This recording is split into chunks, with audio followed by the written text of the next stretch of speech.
got 6 p.m., so we'll go ahead and call to order the regular city council meeting for Tuesday, March 9th, 2021. Pastor Steve.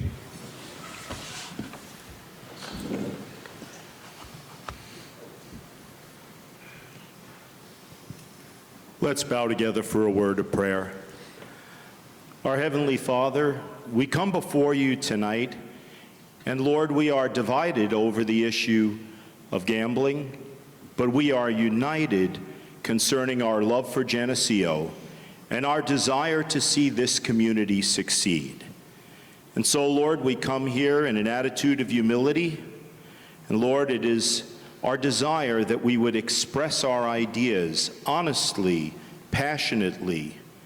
But Lord, it is also our desire that we would reflect your grace and your love in the way that we communicate.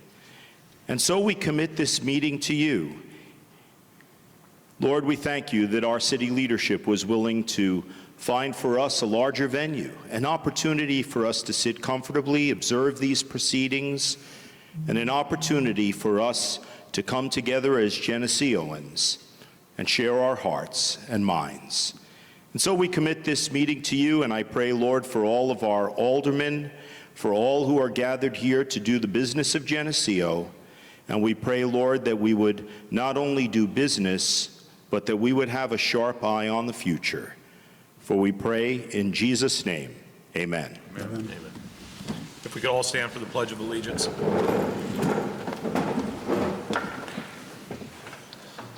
I pledge allegiance to the flag of the United States of America and to the republic for which it stands, one nation, under God, indivisible, with liberty and justice for all.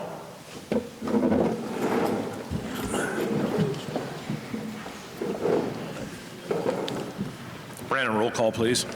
Rothschild. Here. Kennett. Here. Crow. Here. Barnhart. Here. Wachtel. Here. James. Here. Samowski. Here. Arnold. Here. Okay, we have a quorum. Moving on the agenda, item number 6, police officer introduction. Chief.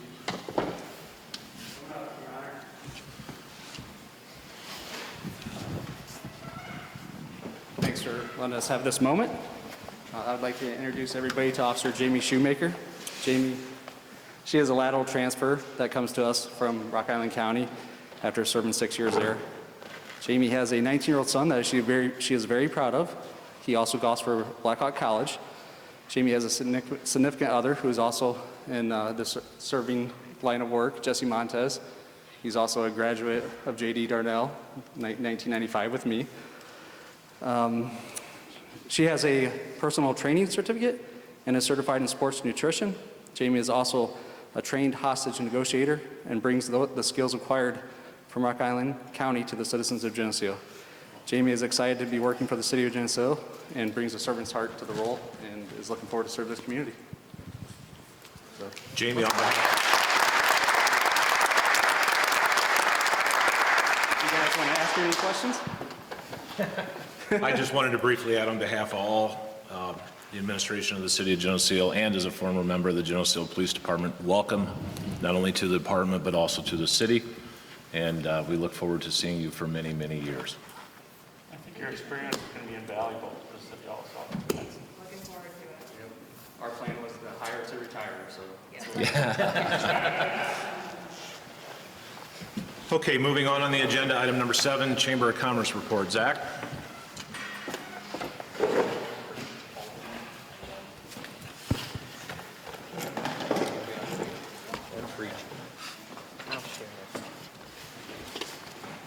All right, thank you very much, esteemed City Council, Mr. Mayor. Good evening, everyone. My name is Zach Sullivan with the Geneseo Chamber of Commerce, here to give your monthly chamber report. Real quick, the 2021 Geneseo Chamber membership drive is almost finished. We've had minimal drop-off of 2020 membership.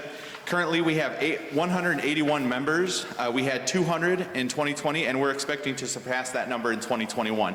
We're extremely fortunate and blessed as a Chamber of Commerce to be in this position, so we're very appreciative of the support we're seeing from the community and our business community in Geneseo.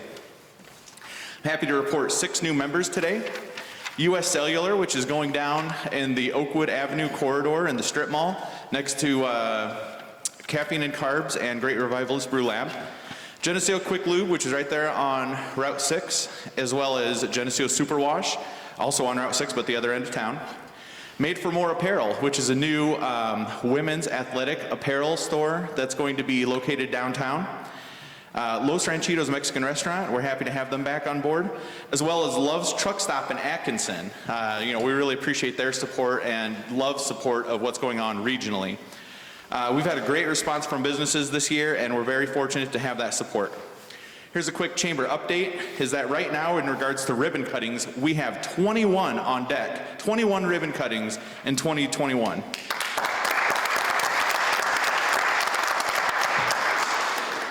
This is obviously the result of Geneseo, doing awesome at helping out businesses and just being a wonderful community. Our region is taking notice of that. It's been a while, so I want to remind the council, it's been over a year since we've done a ribbon cutting, so I want to remind the council that city officials are encouraged and invited to attend ribbon cuttings in Geneseo if your schedule allows you to do so. And the chamber will send out invites to everyone on the council, so we hope to see you at some of the ribbon cuttings coming up. WHBF will be in town to feature Geneseo in an hour-long segment on Thursday. So we hope that you'll tune in to kind of learn about what Geneseo has endured during the pandemic, as well as where we're heading in 2021. It's on at 4 o'clock, so set your DVRs. Planning for chamber events in 2021 is underway. The events will move forward using public health guidelines, and the Geneseo Chamber will continue to build upon our reputation of hosting safe, modified community events as we did towards the end of 2020. The Geneseo Chamber is a statewide leader in regards to event execution during the pandemic. Chamber awards are about to start. We're going to begin the process shortly, so watch out for nomination forms in the next chamber newsletter. And then what I shared with the council is in regards to the gaming issue tonight. It's a poll in which the Geneseo Chamber of Commerce recently polled businesses in Geneseo who could potentially host video gaming terminals in city limits. 15 businesses representing local breweries, bars, restaurants with bars, private membership organizations that serve alcohol, and convenience stores were all polled. The Geneseo Chamber's polling found that support outweighed opposition by a 13-2 margin, or 86.7% of Geneseo businesses polled by the Chamber supporting video gaming to be allowed in Geneseo, and 13.3 opposing video gaming allowed to be in Geneseo. The key takeaways from our polling on video game issue is that an overwhelming majority of Geneseo businesses who could potentially host video gaming in Geneseo support allowing video gaming in Geneseo. Support to allow gaming among Geneseo businesses who were polled and could potentially host the gaming machines, the support is not unanimous. And some businesses who support video gaming in Geneseo would elect not to host a video game terminal in their establishment, pointing out that video gaming terminals would not fit with how they present their business, yet they fully support fellow business owners who would opt to host gaming machine terminals in their establishments. In regards to updates, we have the Geneseo Art Walk coming up on Saturday, April 17th. The Geneseo Music Fest will be on Father's Day weekend. That's June 18th through June 20th. We're going to have music across town. We're kind of expanding it beyond just the park. The Art and Craft Fair will be back. We're going to have cookouts and more. So it'll be a classic Midwestern Summer Festival.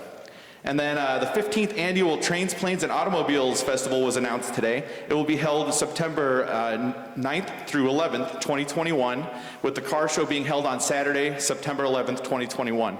It will feature a flyover salute to veterans, as well as an observance of the 20-year anniversary of the September 11th, 2001 attacks. So that concludes my chamber report. I'm happy to answer any questions that the council may have. Thank you kindly for the opportunity to address the council, and have a good evening. Thank you, Zach. Moving on the agenda, public comments related to agenda items. City ordinance allows members to speak and give input up to 3 minutes. During public comment, there can be no debate or action by the city council at this time. You may also email your comments to cadministrator@cityofgeneseo.com or text them to 309-944-0915. One brief appeal. We do have a large amount of public here tonight, which is great. in the interest of trying to make sure we can be efficient and hopefully hear everyone that wishes to speak, if we could have some consideration to the 3 minutes and pay due diligence to your 3 minutes.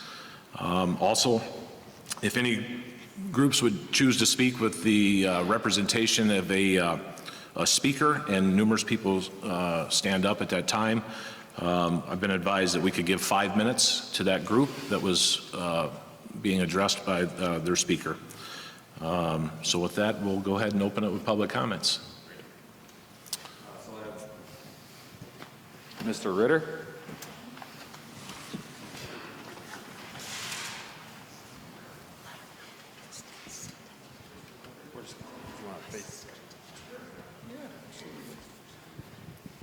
Thank you. My name is Chris Ritter. I'm the pastor of First United Methodist Church here in Geneseo. Thank you for the opportunity to address you. This is the third time I've had a chance to speak with you on the issue of video gambling in the city of Geneseo. You know, our pastors in Geneseo are diverse in a lot of ways, you know, Protestants, Catholics, and more progressive, more conservative. But this is something we all agree on, that video gambling would be detrimental to the city of Geneseo. I had a chance to walk my dog some of this beautiful weather and ran by a young couple that just sold their house in Geneseo, and they was sorry to hear they were moving to Iowa. And I talked to them about that. They said, well, we were torn. We love Geneseo, but we're not so crazy about the state of Illinois. And I think if we become more like the state around us, we lose something very, very special about our city. Illinois has more places to gamble than any state in the United States, including Nevada. And this has been a quick fix kind of thing that's been offered for our state. And we're well past the point of diminished returns. We're saturated with this. And what Geneseo has been over the last few years, kind of an island in the midst of a lot of insanity.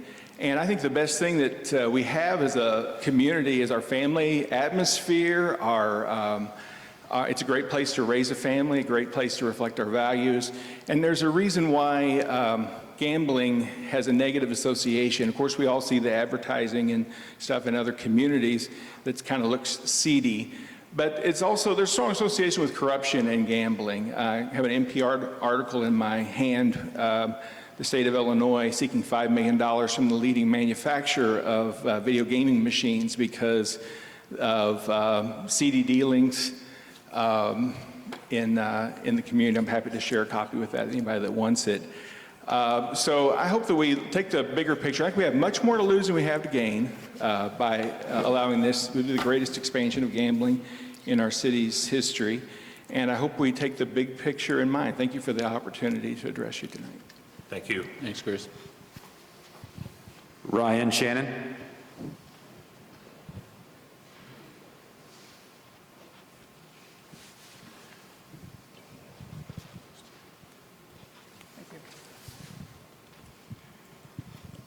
My name's Ryan Shannon, and I want to thank the council for the opportunity to address them and for the venue to speak publicly. I too am a pastor in this community, and as I stand before you all here tonight, I minister to people from every cross-section in our community. And I see their struggles, I see their hurts, I see their difficulties. And video gaming would simply add to the problems that people are already experiencing. They would not take away from them, they would not detract from them.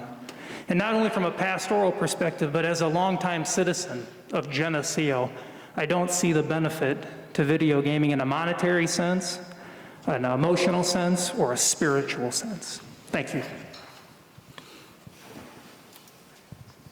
Karen Johnson. I can come to you, sorry.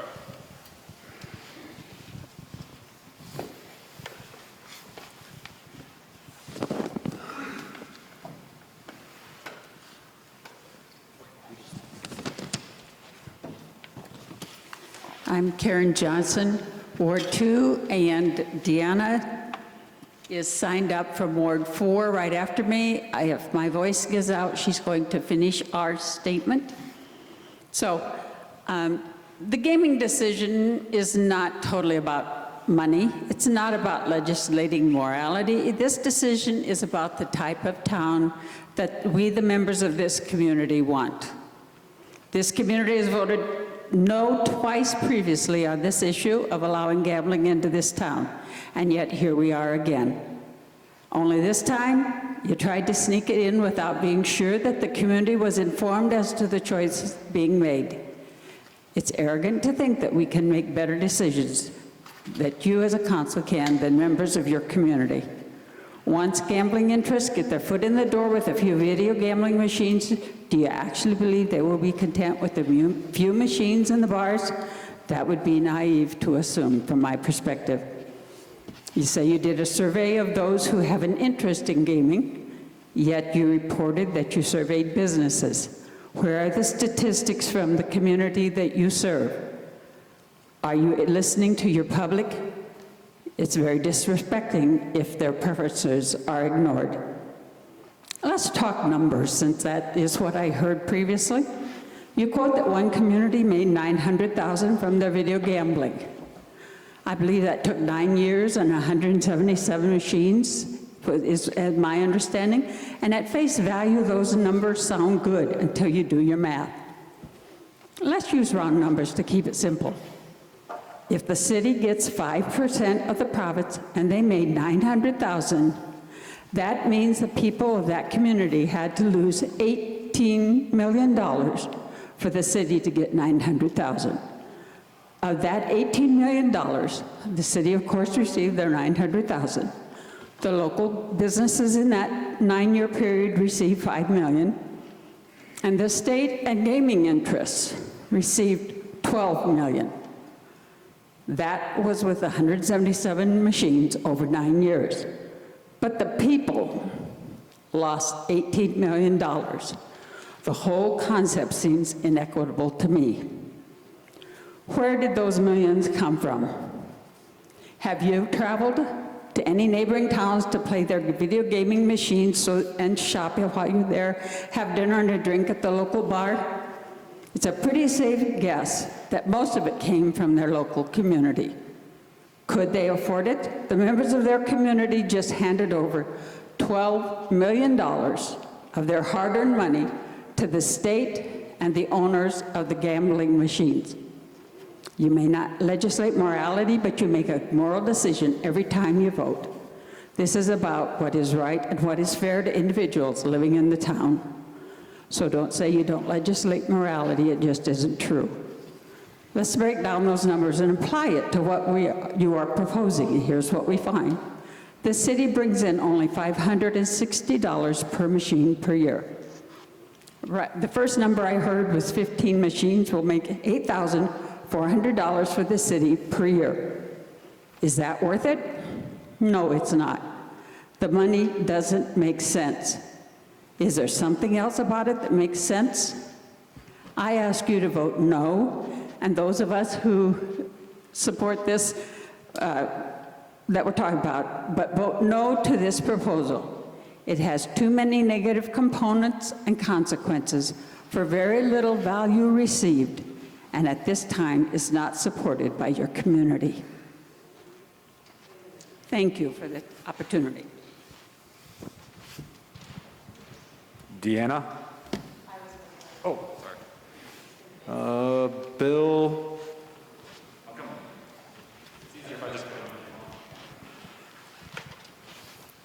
My name is Bill Smith. I'm the president of Beck Oil Company. And this too is my third time talking about this, talking about video gaming with you folks. We own, I appreciate the opportunity to talk to you tonight. We own and operate the BP location out near Interstate 80. And I'd like to take a little bit of a different approach. Instead of speaking to you from a business owner's perspective, I would like to talk to you. I grew up in Princeton. I live in Princeton currently. We in Princeton have been involved with the community over there in several different ways throughout the years. We allow, like I said, video gaming in Princeton. We have 2 facilities in the city of Princeton that we have video gaming in. We are proud of those facilities. They're very nice facilities. We have folks that come on a regular basis for entertainment purposes. They put $10, $15 in the machines, they play the machines. Sometimes they win, sometimes they lose. We don't view the video gaming as anything other than just entertainment. That's what it is entertainment. As I said, I love Princeton, just like you folks love Geneseo, and I wouldn't do anything to cause harm to that community. If you come to our facilities, you'll find that the gaming there is done very discreetly. There's no flashing signs, there's nothing crazy going on over there. Along the lines of why the city would allow this to go on. I am a firm believer that we don't want to impose our will on folks. And unfortunately, someone spoke earlier as to why this would be considered. Unfortunately, what's going on is that, for instance, I'll just speak from my company's perspective. Love's, as you folks know, just built a truck stop and was brought up earlier in Atkinson. Atkinson, the Love's over there allows video gaming. Our business is down substantially. These truck drivers, they enjoy being able to game. These guys spend long days in their trucks. They are mandated to spend X amount of time idle throughout the evening so they can rest and have safe days behind the wheels. Atkinson, like I said, allows them to game. Folks that want to park their trucks and maybe eat our chicken or buy our fuel or what have you, they're not doing that as much as they used to.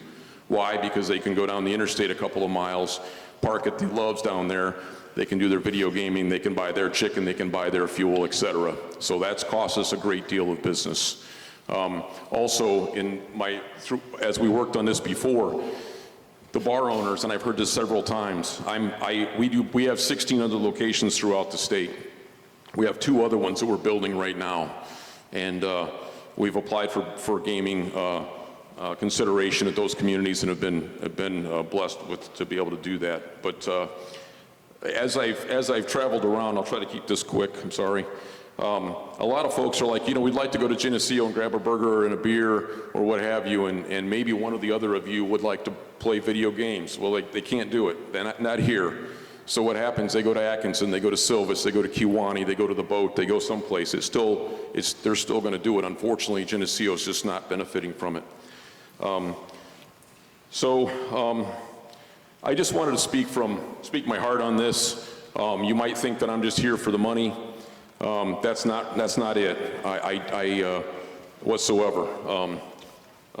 We are surviving without it out there. However, we have interstate locations, we have neighborhood locations. They're all tastefully done, and I would be happy to entertain any questions anyone would have, as we've been doing this for years. So, thanks for the opportunity to speak to you. Thank you.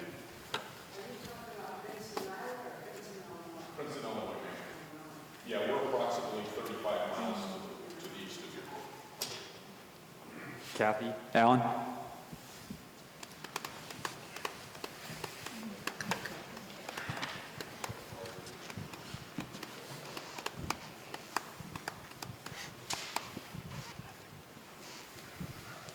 Well, you're going to find I agree with most of the people who spoke.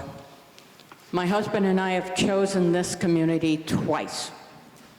But I'll tell you, you put this through, if we move again, it would not be within Geneseo. Doesn't matter. I'm one person. Well, we're 2. Okay? This is a wonderful community. Okay? In order to get $1,000 for the city, you have to vacuum out into gambling $100,000. Now, the city has built a track and field house with all private money, a library with mostly private money, a fancy pool, redone a park lately, and I'm sure that there will be other city things that the city wants to do and want private contributions. Well, if every year You suck out hundreds of thousands of dollars for gambling.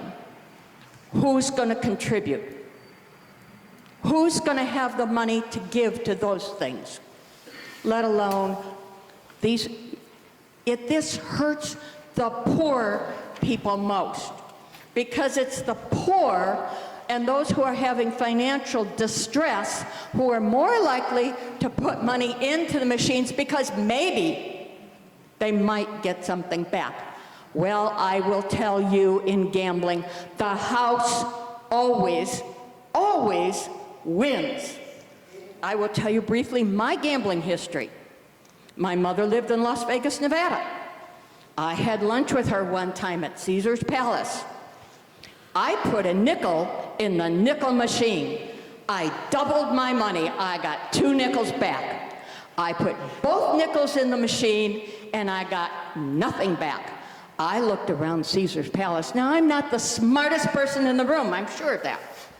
But I looked around Caesar's Palace and I know that place is not built on winners. I will tell you again, as I've told you before, I do not want gambling in this town. And you are all there to represent us, not the people who sell alcohol in this town. There was a salon in town several years back who, when you went and had your hair done, they would say, "Would you like a glass of wine?" And they would give you, not sell, give you a glass of wine. And the city council had a cow because they didn't have a liquor license. They were giving it away. Okay, and they were told, when I asked about it, they told me that they couldn't do that because if you drank some wine while you were getting your hair done, you might buy more product. All of the gambling is related to alcohol. Everyone in this room knows the more you drink, the less your brain is really functioning at full speed. Please vote no. Thank you.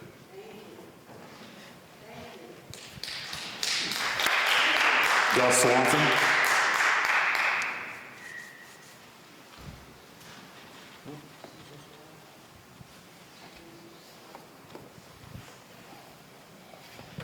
Good evening.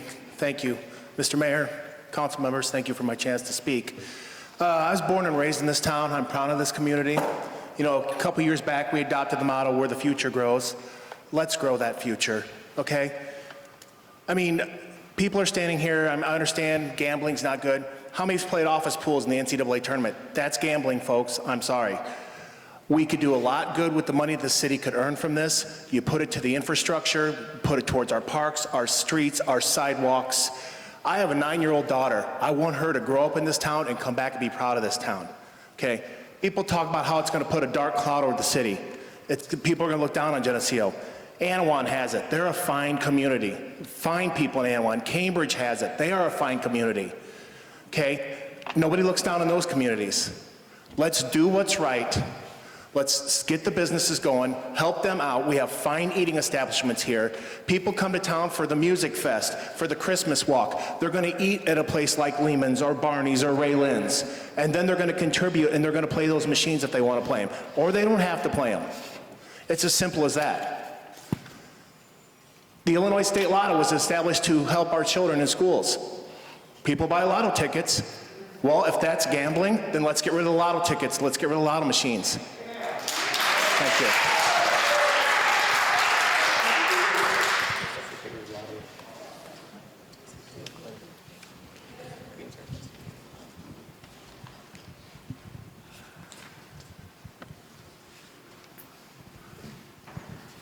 Dear Mayor Johnson and members of the City Council, I'm going to keep my comments brief tonight because there are many who have come to speak to you who you have not heard from before. I've had numerous opportunities to address you all, and you know how passionate I am in my conviction that gambling machines in Geneseo are a thin stream of revenue and that they prey upon the addictive aspects of human personality. Gambling is a dry well, but for many it's also a steep fall into addiction and financial ruin. But I come to you with a narrowed purpose. I'd like to quote from my personal favorite president, Ronald Reagan. The great communicator once said, "Without God there is no virtue, because there's no prompting of the conscience.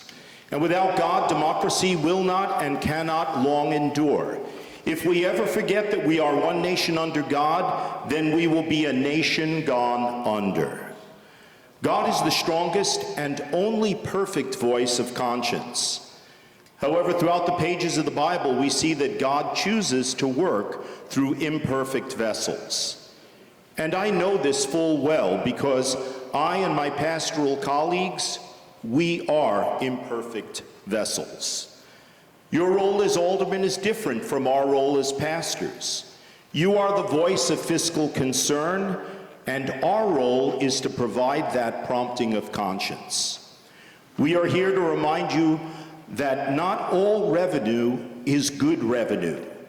The logic that has been applied to gambling, that it is already here, that it is a needed stream of revenue, that some find harmless entertainment in it, and that you can't legislate morality, could just as easily be applied to prostitution. For the third time, we, the pastors of Geneseo, have spoken against gambling, and a supermajority of us have come together to urge you to reconsider your decision to vote in favor of gambling.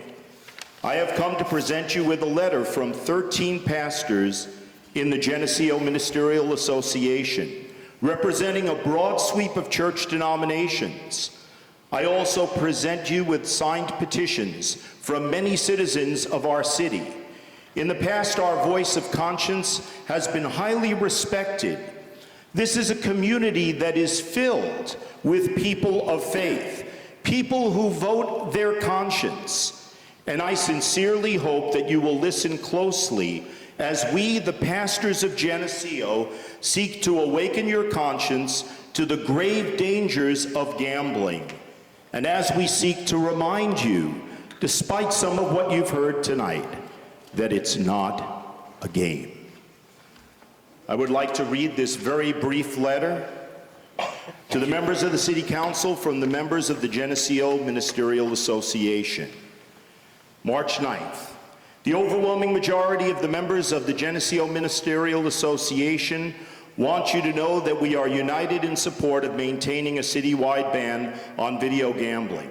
The City Council has done well to keep a balance that is both business-friendly and family-friendly. To make gambling more prevalent in the community through video gaming will impact this balance negatively. Allowing video gambling in businesses in Geneseo is not consistent with the Vision 2000 proposal that was adopted by the City Council and updated in 2012. As congregational leaders, please consider our concerns at this meeting when video gambling is to be a topic of conversation and vote. Sincerely, Reverend Stephen E. Palm, President of the Geneseo Ministerial Association, on behalf of my fellow pastors. And I'd like to present this letter and also these 233 signed petitions. Thank you. Ladies and gentlemen, I think we're going to have to take a slightly different approach because the 3-minute mark is not being respected. I asked that it would be. I've allowed everybody to go 4 minutes. So if someone says they're going to get up and be brief, I'm going to announce it 3 minutes. And I'm going to ask that I'm going to simply say 3 minutes and ask that people wrap up their thoughts at that point, because it's important that everyone is heard and everybody gets the equal amount of time. Thank you. Cindy Palm.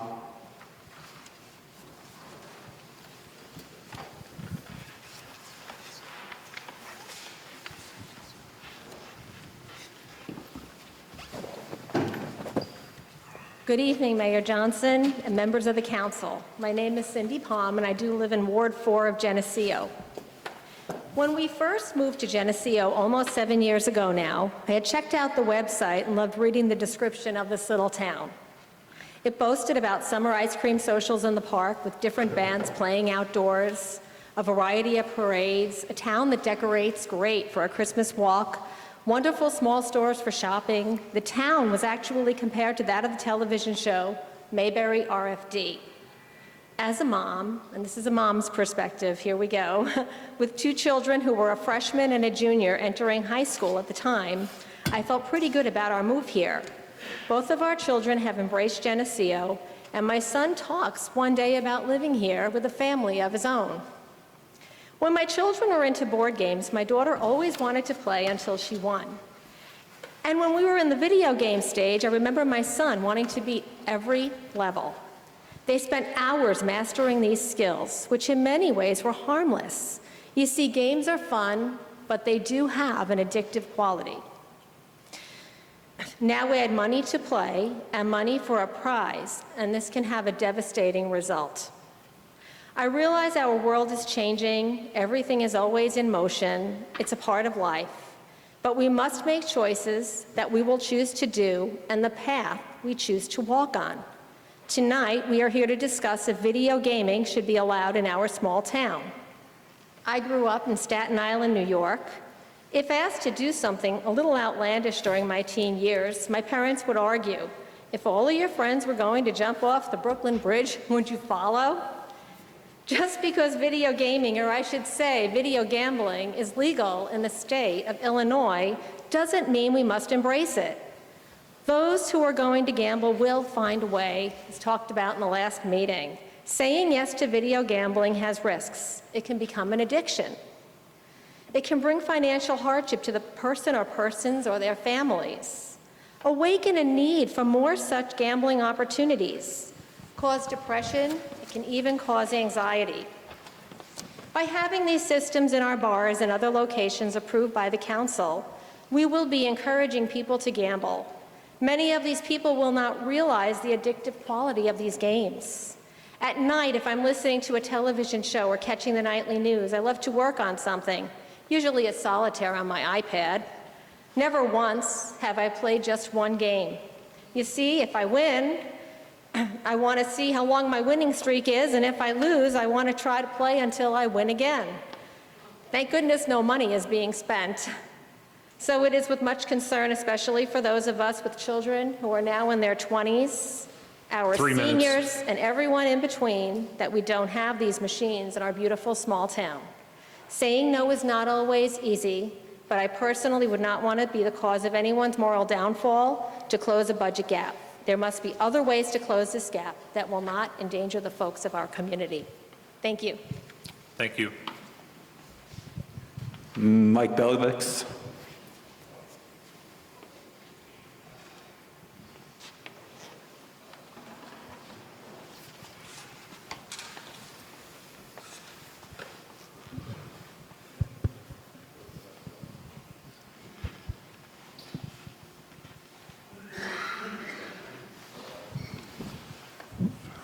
Mr. Mayor, honorable councilman, appreciate the opportunity to speak.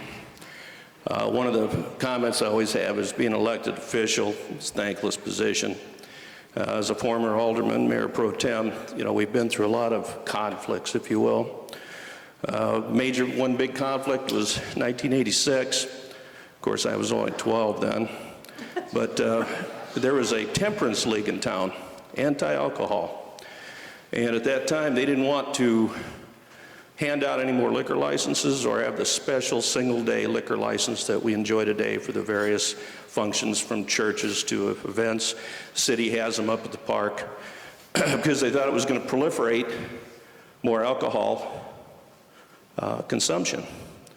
Well, there's a lot of people in this town that do not need any more help, okay? They do plenty on their own. But I'm not here to talk about morality. We're talking about the freedom of a person to do what they want to. We don't have it in Geneseo. It was put into law, 8 years ago, 9 years ago? I think it's so insignificant that it could be positive for the city of Geneseo. I don't think it's going to do any harm to anybody. I don't think you're going to have the massive construction of gaming facilities. And I think whatever revenue we're losing now are being lost to neighboring communities, Quad Cities, and various other venues. So with that, I would say that hopefully you'll follow the needs of the city of Geneseo. It's not all finance. But with that said, I would say vote your conscience, but I would say that it would be positive to vote for gaming within the city of Geneseo, and for the future judgment to be ruled upon that, we have to look at the big picture. We can't look at today and tomorrow. So with that, thank you for the opportunity to put my opinion out here as a businessman and a former alderman. Thank you very much. Thank you. Chris Lehman. I don't really know anything to add. Appreciate Mike, Mr. Beck, Mr. Swanson, Sean, for some support. All right, Chris Lehman here, Lehman's Bar and Grill. Like I said, I'm not going to take a lot of time. I appreciate Mr. Belvix, Mr. Beck, Mr. Swanson showing up and showing some support. We are losing money to other communities. I've had people come from the campground out north of town. They'll come in, they'll grab a beer, they'll look around and go, hey, where's the machines? So, they got to go somewhere else. That's all I got. I want to appreciate the council bringing this subject up and ruling on it. Thank you. Thank you.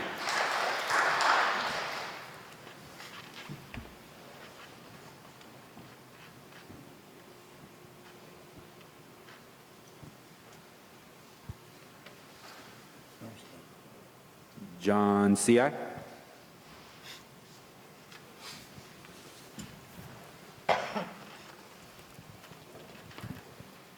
Good evening. Ladies and gentlemen, this city needs revenue bad. A couple months ago, the mayor's been up there and asking, hey, we need revenue. The alderman said, give us some ideas. We need revenue. Ladies and gentlemen, operating costs in this town goes up every single day. Every day. Now, you can think, Alderman, back a year ago, what did blacktop cost you, a cold patch, for your city crews to fill these holes? What did rock salt cost a year ago? It's gone up drastically for your winter operations.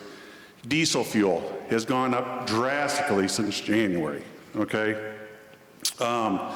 If you got to take one of your trucks in to get to work done, I think it's gone up $30 an hour in the last 3 years. So again, operating costs is skyrocketing. We need revenue.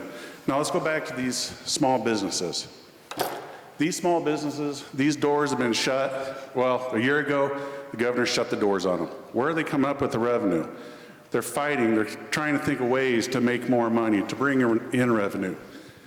They open them up partially. They get shut back down. They open up partially. They lost a lot of revenue. A lot of revenue.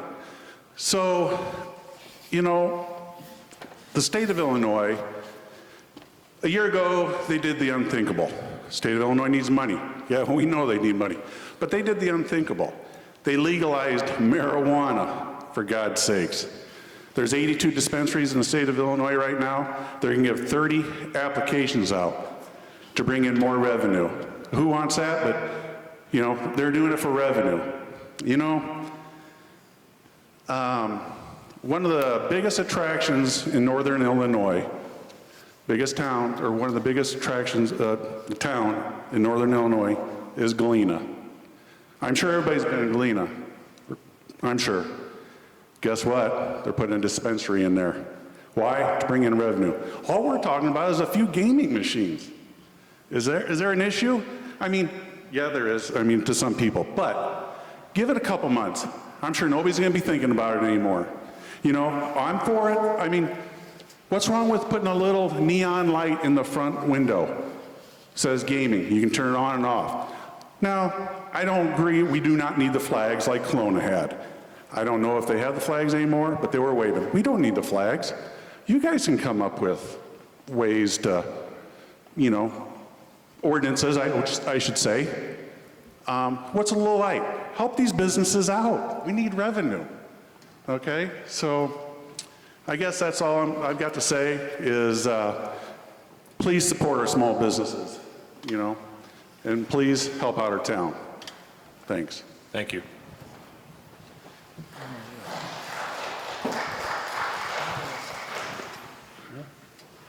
David Jones.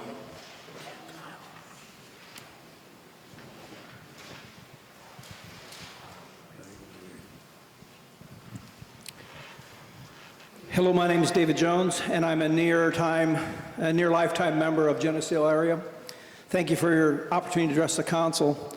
I know this council is very supportive of Geneseo business. You probably are already aware of the common economic factor in local purchasing power, how 68 cents of every dollar spent in a local merchant stays in that community. During my research, I thought, what area of town is like Geneseo?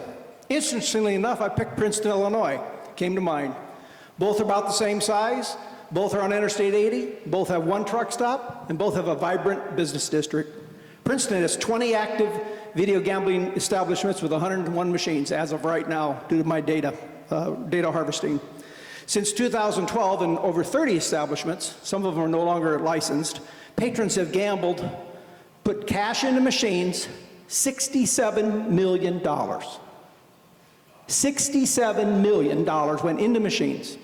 Now these machines pay out around 80%, so the net loss was $17.6 million. Now that $17.6 million is known as the net terminal income, and it's split 5 ways. 30% goes to the state, of which Princeton gets 5/6, or 5%. Another 4% also goes to the state, because the original bill was amended twice, so the state can get more money from this poorly written legislation. The roughly remaining 66% is split evenly between the terminal operators and the establishment.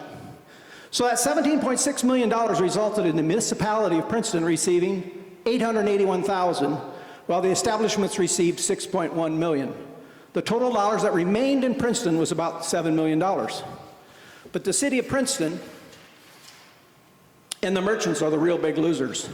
If that original $17.6 million lost on gambling had been spent on local merchants, it would have resulted in $12 million staying in Princeton.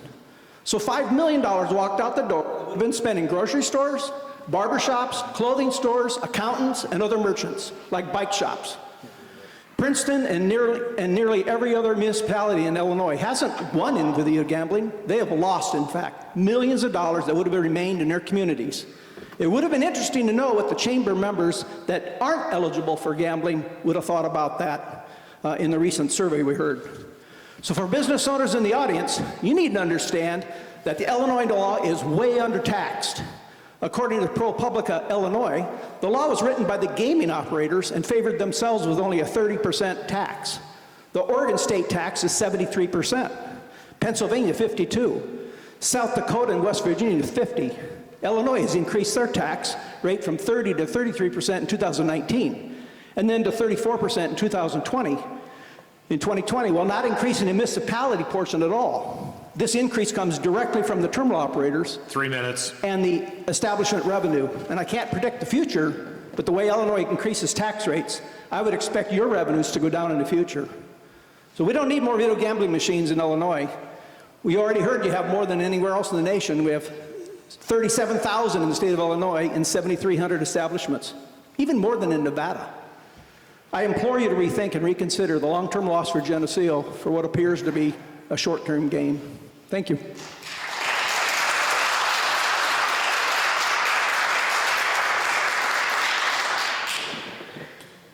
Thank you for the opportunity to speak. My name's Deborah Jones. I come to you as a wife and a mom, a grandmother of 14, and 11 of those called Geneseo home. And so the perspective of a grandmother and the effect that this will have on the community that my grandchildren are going to grow up is very, very important. And I wonder how many of you, councilmen and Mr. Mayor, if you have spent time researching the effects that video gambling has on a community. I believe if you do your homework, you're going to find out that the effects on a community are not favorable in any way, not economically and not socially. Studies show that no game is more addictive than video gambling. It's called the crack cocaine of gambling. It comes with a myriad of social costs: addiction, bankruptcy, crime, domestic violence, child neglect and abuse. And we would say that's not going to happen in Geneseo, but it does because people become addicted. In South Carolina, the costs were 7 times the amount of the revenue.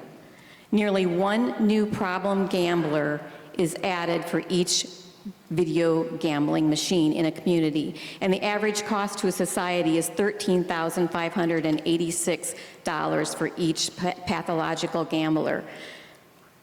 Residents will have to lose $3 million every year for the city to get $150,000, and I don't think that it's worth it. I think that you would personally say that's not worth it.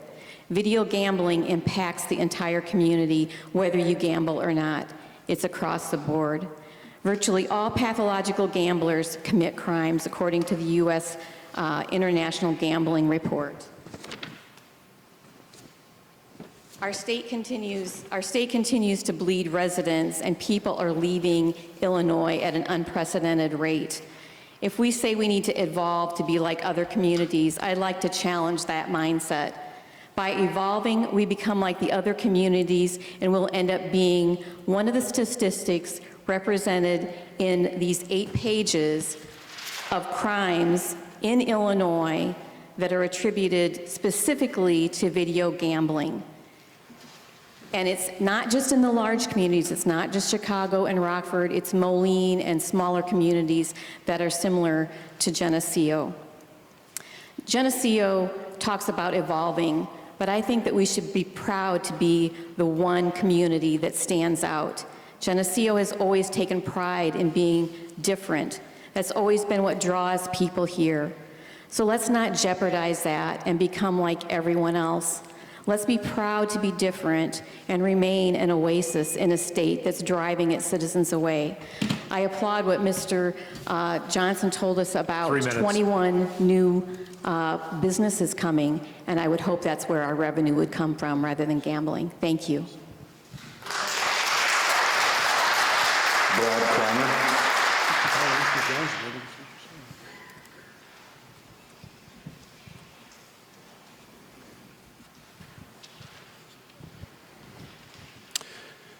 Mayor, council members, thanks for the opportunity. On the front page of the city's website is a welcome letter from Mayor Sean Johnson.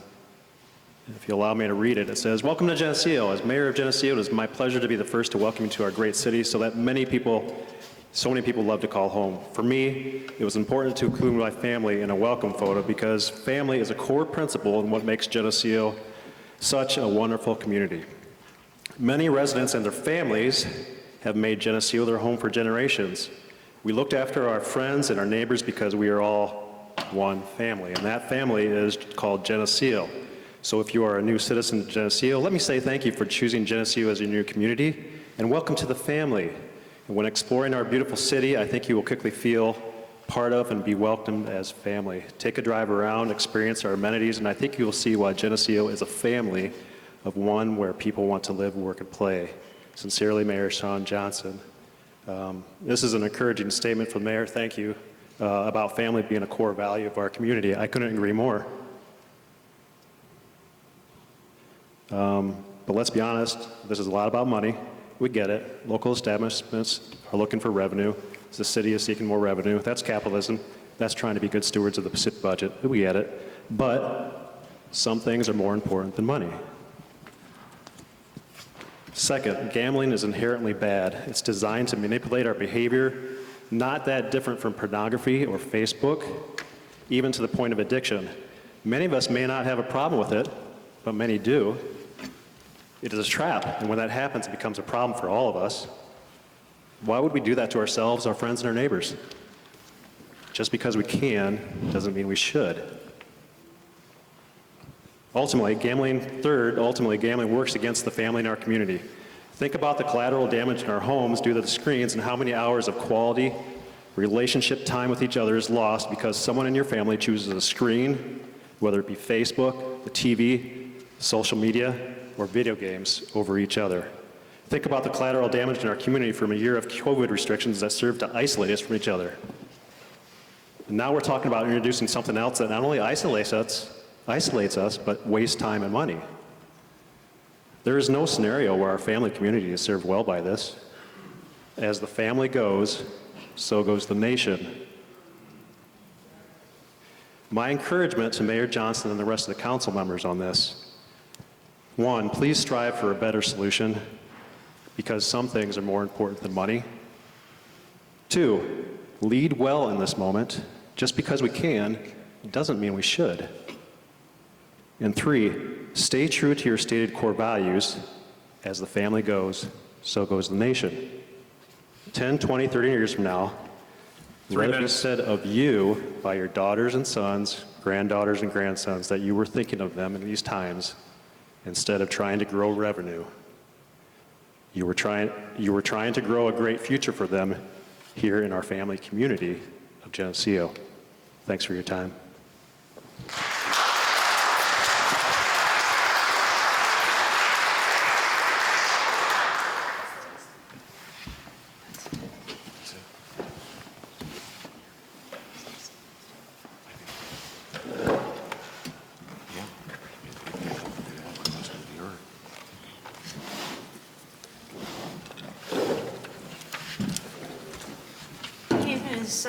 Joanne Hollenkamp, and I'm the city administrator. And some people couldn't make it here tonight, but they wanted to have their public comments read. So I'm going to try and do this very quickly. Dave Stover says, "You are no doubt receiving many communications from Geneseo residents concerning the upcoming vote on video gaming. I want to express my opposition to video gaming on 2 themes. The first theme is the making of money via preying on human vulnerabilities that can lead to addiction.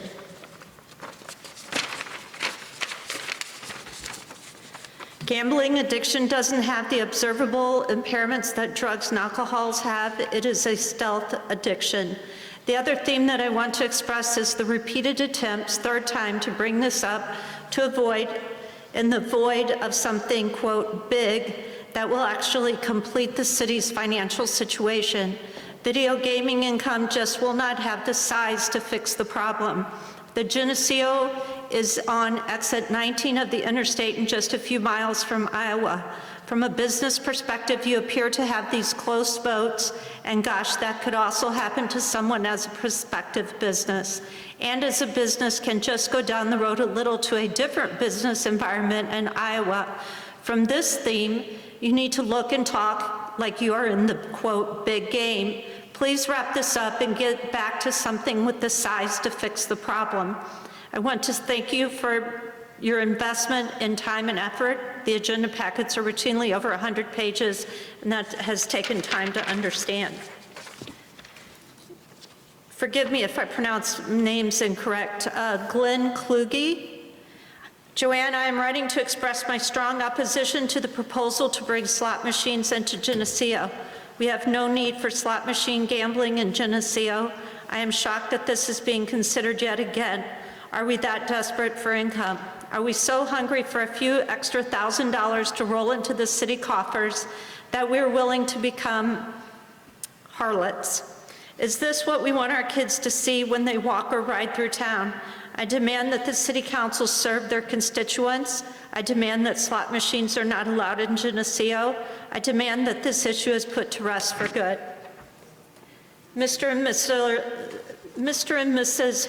Harold Graddert, as citizens and taxpayers of Geneseo, Illinois, we wish for the council members and the mayor to hear our opposition to the proposal of video gaming and gambling in Geneseo. If this proposal would be approved, it would undermine the core values that the founders of Geneseo envisioned for our community, and our heritage of a wholesome environment would certainly be compromised. Aaron Pelton.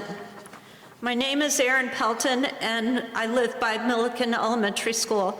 I have these thoughts regarding video gaming coming to Geneseo.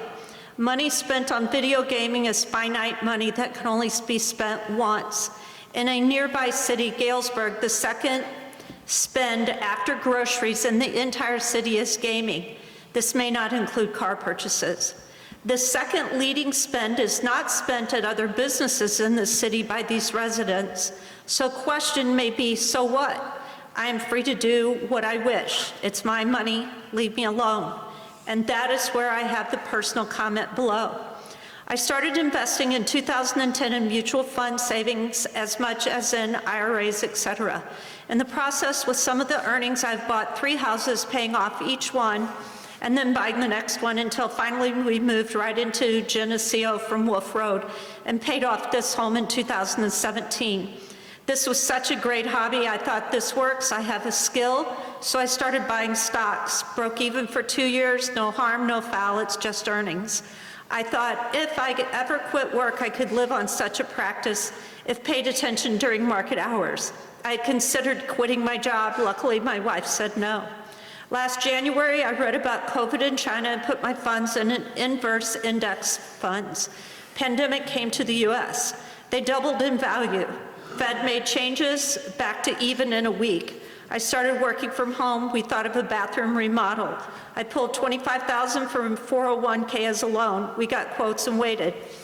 In the meantime, I started buying call options, minus $4,000, could not stop trying to get back. Then all $25,000 was gone. No bathroom remodel. This January, I did not realize for all my losses in 2020, only could deduct $3,000 from taxes, so I had a large tax bill. By this time, cash flow is tight, so home equity line of credit.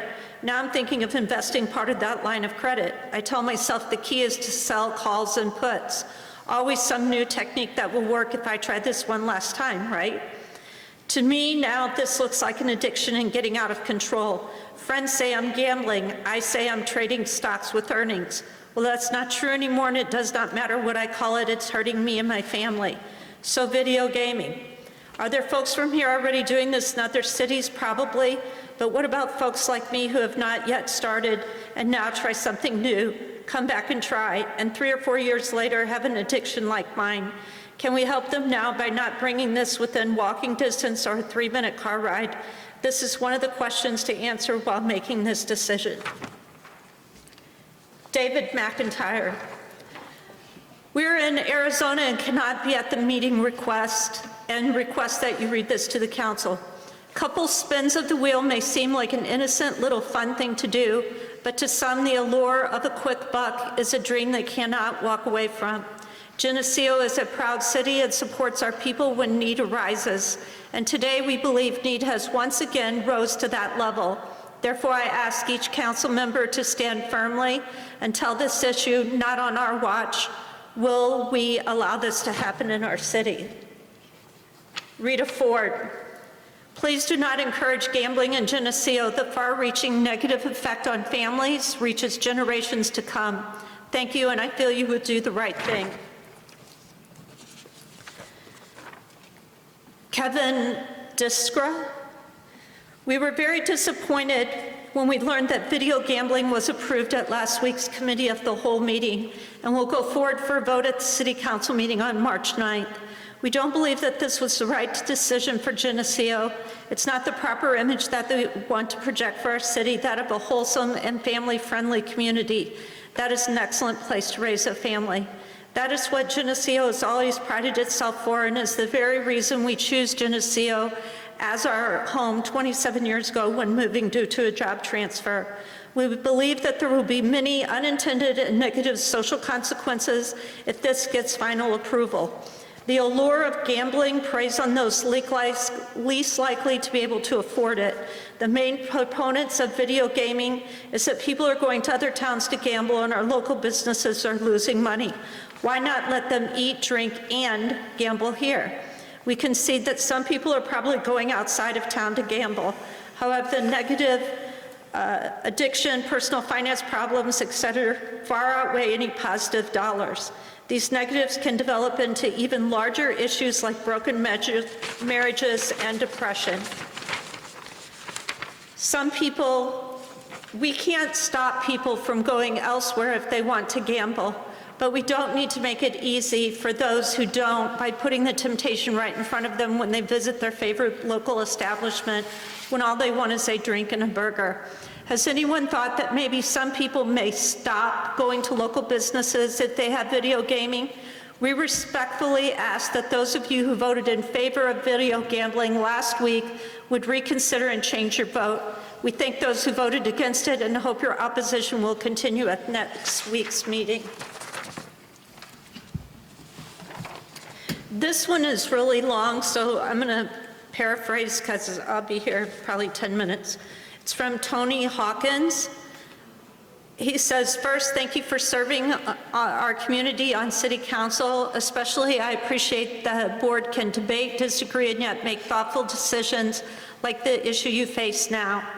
I hope Geneseo continues to be a model of leadership for other cities. Video gambling. Although this issue has come to council before, I wonder if the pandemic has provided us a greater sense of urgency to some of the businesses. Perhaps like the state of Illinois, which seeks to increase its revenues through a variety of gambling games. But how is that really going? And is Geneseo wise to follow that pattern? Yes, increased gambling may help in the short run, but what about the long term? Video gaming has a 10 or 11-year history. This provides enough data to get a sense of how this is affecting our state. Is it a good bet? It was projected revenues of $2.5 billion. The actual was $1.4. Up to 50% of casino revenues go for education. However, since video gaming has been introduced, casino revenue has decreased by 15%. Why? Why travel to a casino when you can go to the local video gaming business? This became a 22% loss in education revenue. Research reveals that the lower average income of a community, the average number of machines increases. Increase in gambling opportunities increases addictions. Illinois has decreased funding to assist people with gambling problems. Problem gamblers bring instability to family and community, other addictions such as finance, marriages, etc. High school students show twice the addiction rate as the general public.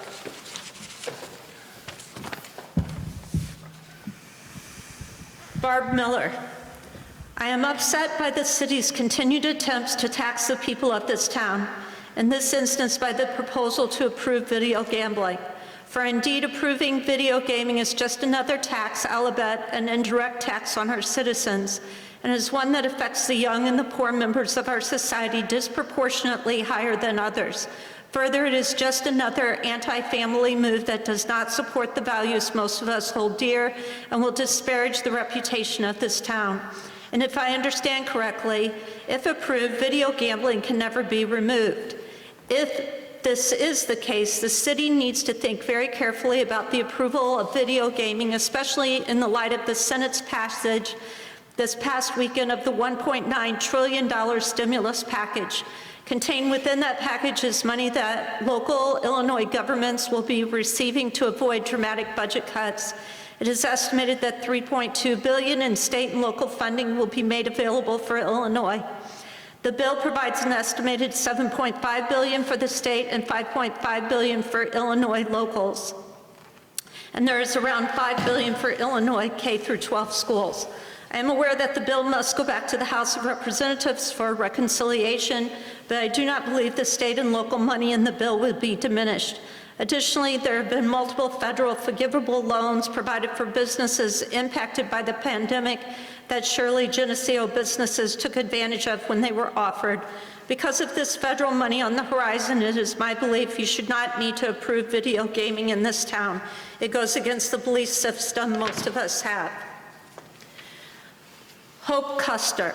Since I live outside the city limits in the county, I do not have a specific alderman I can contact to voice my concerns. My name is Hope Custer. I'm an eighth grader attending Geneseo Middle School. I oppose the proposal to legalize gambling in our wonderful small town of Geneseo.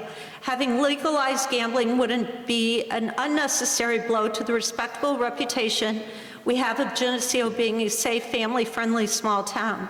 Do you really want to jeopardize the good reputation of this wonderful, unique place that we and you have worked so hard to keep? Gambling will ruin our family-friendly environment. When a person gambles, they experience stress, which adds tension to the family environment with irritable behavior, secrecy, and arguments.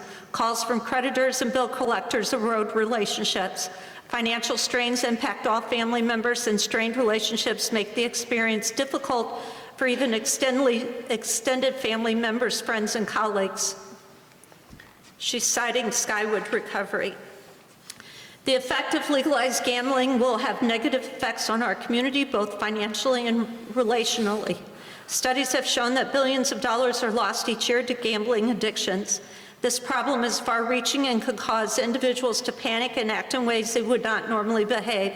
Gambling addictions also place a severe hardship on prison systems, public assistance programs, and legal systems. There are many consequences of gambling addictions that result in community economic cost.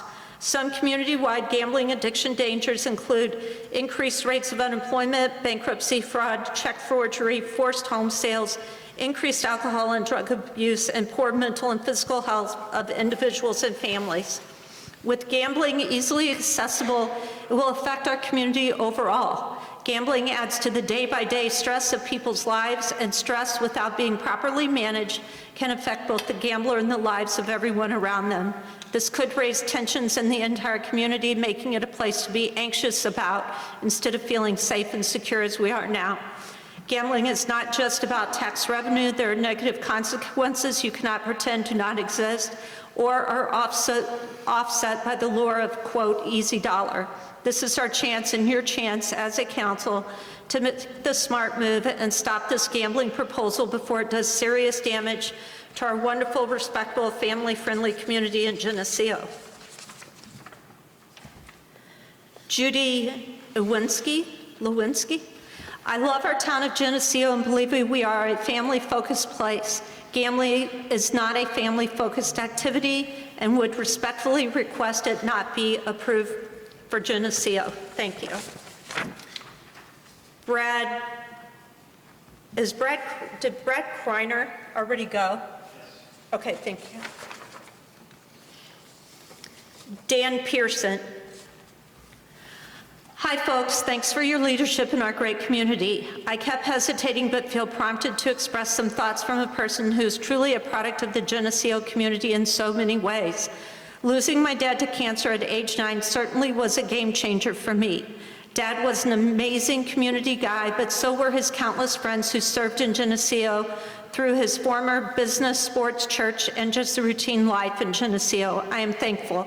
Those great men and women intentionally poured into me with character and encouragement.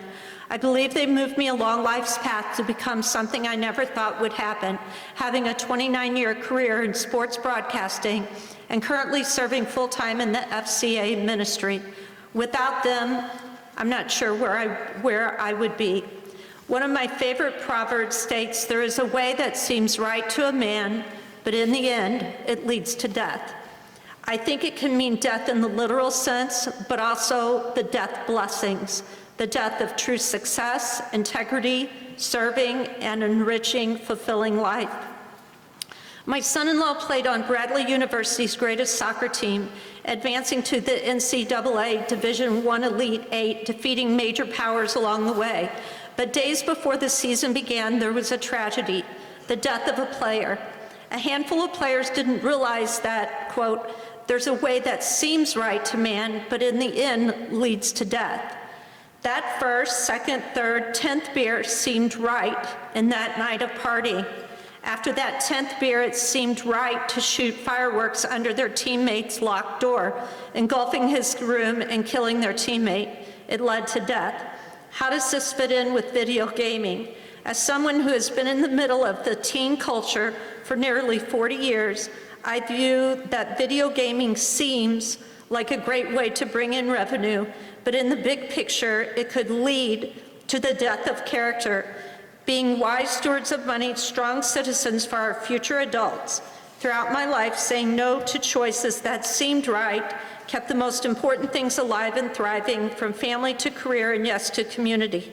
I am just very thankful that so many folks in this amazing community said yes to making a difference in my young life and continue to do so. That's all. Okay, thank you. Moving on, item number 9 on the agenda, mayor's comments. Briefly, I'd just like to thank the public for their understanding of my attempt to run an efficient meeting and try to give fair time to everyone, and I believe we did a reasonable job of accomplishing that. Thank you. The second is, a decision's going to be made here one way or the other tonight, and Geneseo, I have no doubt, will pick up and move on. But I had a conversation with probably my best friend today that I go to for guidance, because being mayor and also running a business in town, I had opportunities to hear from everyone you could think of on both sides of this issue. And I listened to everyone. I heard from other business owners. I heard from just so many people. And I was going to wait on this. I decided with my friend that I didn't want to make this meeting any longer for any of us. I was going to wait on this and address it at the committee of the whole meeting next time. But I have an audience now, and I also have coverage now, and I want to make sure our entire community that's listening hears this. Because the most troubling thing for me, and something we need to work on as a community, Geneseo is special because we try to love our neighbor and have tolerance for each other. But we are losing that. Because I heard from business owners, I heard from bank presidents, bank vice presidents, and other what we would consider pillars of our community that told me how they felt about the issue and support. And it was followed up with, but please don't let no one know I told you that. Because I don't want my neighbor to know. I don't want my alderman that I'm friends with to know. And I don't want my pastor to know. And the list goes on and on. And all I'm asking is that we all reflect in our heart when this is all done and make sure that we understand what we are as a community, and that we do not lose the tolerance to where people become concerned to even have a voice and an opinion. And I know many of you may question that I'm offering some sort of spiel or something. Last time Gary Joner told me I spoke from the heart, and I'm doing it again, because I think it's something we can all walk away from in this instance, and to make sure we honor each other as neighbors and we honor each other as citizens. And if we disagree, we still hear them, or we at least understand them when they try to speak or choose to speak. So that's all I have to say, and I think it should be sobering for all of us. I know it was for me as a mayor. Moving on, city council comments. I've got something there. Bob? Right, I really truly would like to thank everybody for coming. Closer to your mic, they can't hear you. I would like to thank everybody for coming to the meeting tonight. I appreciate your comments, both before and against the issue, and also all the letters and emails and stuff, and comments that we got. I really, it's heartwarming to see people concerned about an issue, both sides. And it's an issue we both, both sides are kind of really passionate about, and it's going to be difficult to make the decision. But anyway, the bottom line too is after tonight we have a vote, and I just hope that, and I know we can move forward as a group of council people and the mayor, and I know we can do that. We do have to live together tomorrow too, and we will. But we just need to do the right thing tonight in our hearts, and also I guess I'm going to kind of harp on the fact that if whichever way this thing goes, we need to establish an open mind about correcting things as they go, just like we've been doing the last year. And we're going to have to continue to fix things. It's not one and done. It's got to be fixed as we go, I believe. Just like, well, anyway, that's my spiel. So thanks for coming, everybody. Appreciate it. Mark? Mayor, I just want to say real quickly, when I supported this over 6 years ago, I heard things like, well, people in this town voted, but they didn't know what they were voting for. They thought they were voting for video games. I go, well, who in the hell is going to vote for video games to be banned from a city? That's the most ludicrous thing I've ever heard. I don't believe people are that naive in this town. I think that most people in this town are extremely smart. So that kind of bothered me. I also ran on the premise of free will. We have the right to do something or not do something, whatever fits our needs. If there was video gaming and I wanted to go throw a 20 in there, it's my free will. And if I decided not to, it's my free will. But to me right now, this has gone on beyond that. We have so many businesses in town that are losing business to other businesses around us when you can go 10 miles south, 8 miles north, 6 miles west, 10 miles west, 8 miles east, 15 miles east. And our people in this town, instead of spending money and supporting the businesses in town are, not all of them, but are leaving because they don't have video gaming in town. And they want to play. They want to have fun. I remember when the casinos, the riverboats first opened up. Good God, you had to fight to get on these things, and it was a lot of fun. People had a ball. Why? Because it was recreation. Now, did people go in there and lose their house? I don't know. But I've looked at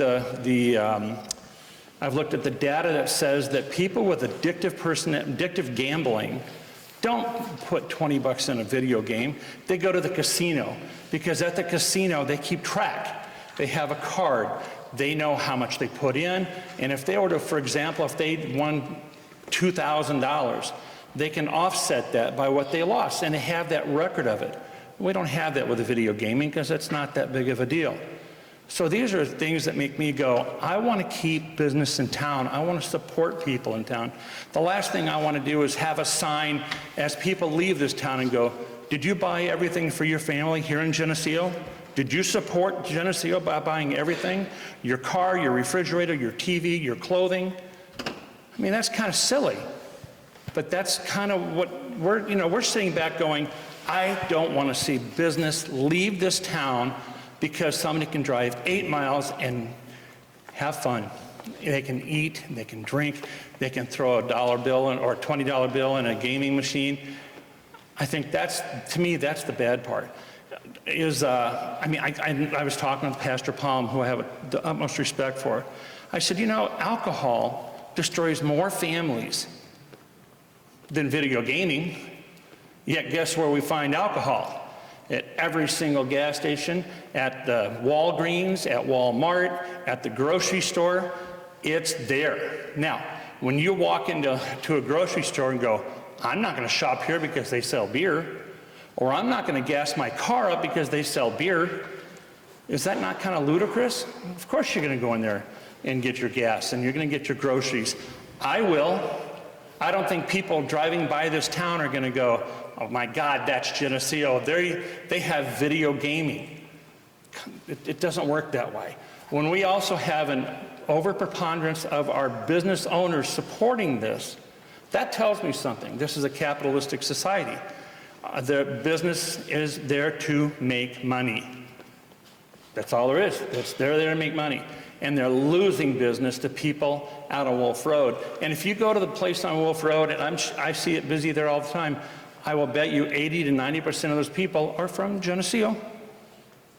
But they're out there having a good time. And how many people have walked into our bars or our places that could have video gaming and were turned away because they said, what do you mean you don't have any video gaming? And they left. So they didn't spend their money on a drink, they didn't spend their money on a food, and they didn't spend their money in the video games because we didn't have video games. We have to move forward. We have to be progressive. We have to understand that we are tasked with finding ways to make money. And I realize that there's not a lot going back to the city from the video gaming, but it's the businesses that we retain. It's the business that retains their people. That's what I am passionate about, and that's why I'm supporting this. And I'm going to shut up because I went way past 3 minutes. But thank you very much. Thank you, Mark. Any other members of council? I would like to speak. I'm looking at the chamber report, which was well done, and it said businesses supporting video gaming in Geneseo would elect not to host video game terminals in their establishments. Okay? And along with that, we're talking, I went to the Illinois Gaming Commission so I would have an idea of what I was talking about. And Atkinson, for instance, $6.2 million brought in 26,000. Okay? Kewanee, $240 million brought in 900,000 over 9 years after 170 terminals. You have to have a massive amount of terminals.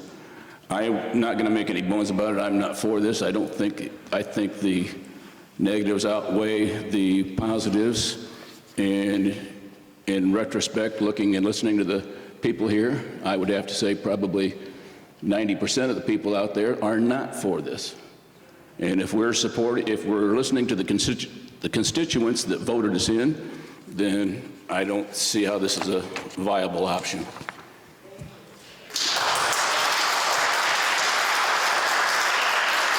Any other members of council? Oh, can I have one more? I forgot I had one business owner in town, a very prominent business owner, saying every $20 they put in that is one less thing they're coming to buy from me. So he was not in favor of it, and I respect him too. He's in my ward. He lives about 4 houses away. That's the only business owner I actually heard from, but I wanted to make sure that I got his message across. Mayor, will we have a chance to say something before we vote on the gambling? I would certainly hope so. Okay, so we don't have to This share group it has right never now. been short of discussion, and I don't foresee that Got being it. short tonight. Just wanted to make sure. This should have been made with the video gaming part, not up front, but it's all right. It's all Got good. it. Okay, we're good. City administrator comments. I think I talked plenty. Okay. Item number 12 on the agenda, finance director comments. Jamie? Good afternoon. The capital assets is attached. The only update I have in there is from the electric department. I don't know who's running the computer. You'll see more updates as they come to you for approval via the COW and then approved at the council. The next report attached is the treasurer's report. We're looking pretty good. You'll notice that we're on par with the general fund as far as where I expected us to be. Again, we did have to pay the police pension out as well as our bond, so those revenues did decrease. But in the water, sewer, electric, you'll notice that they are steadily going up. If anybody has any questions on the treasurer's report, I will entertain that. And then lastly is the budget report. We're only 2 months in, so I'm not really concerned about anything on here. Everything seems to be looking fairly reasonable. If anybody has any questions, though, I am willing to answer any questions on the budget book. I'll make a motion to approve the capital assets report, treasurer's report, and budget book reports as submitted. Second. Motion by Barnhart, second by Arnold. Roll call. Kennett? Yes. Crow? Yes. Barnhart? Yes. Wachtel? Yes. James? Yes. Samowski? Yes. Arnold? Yes. Rothschild? Yes. Okay, motion carries. Moving on the agenda, item number 13, unfinished business. Any items requested to be removed from the consent agenda?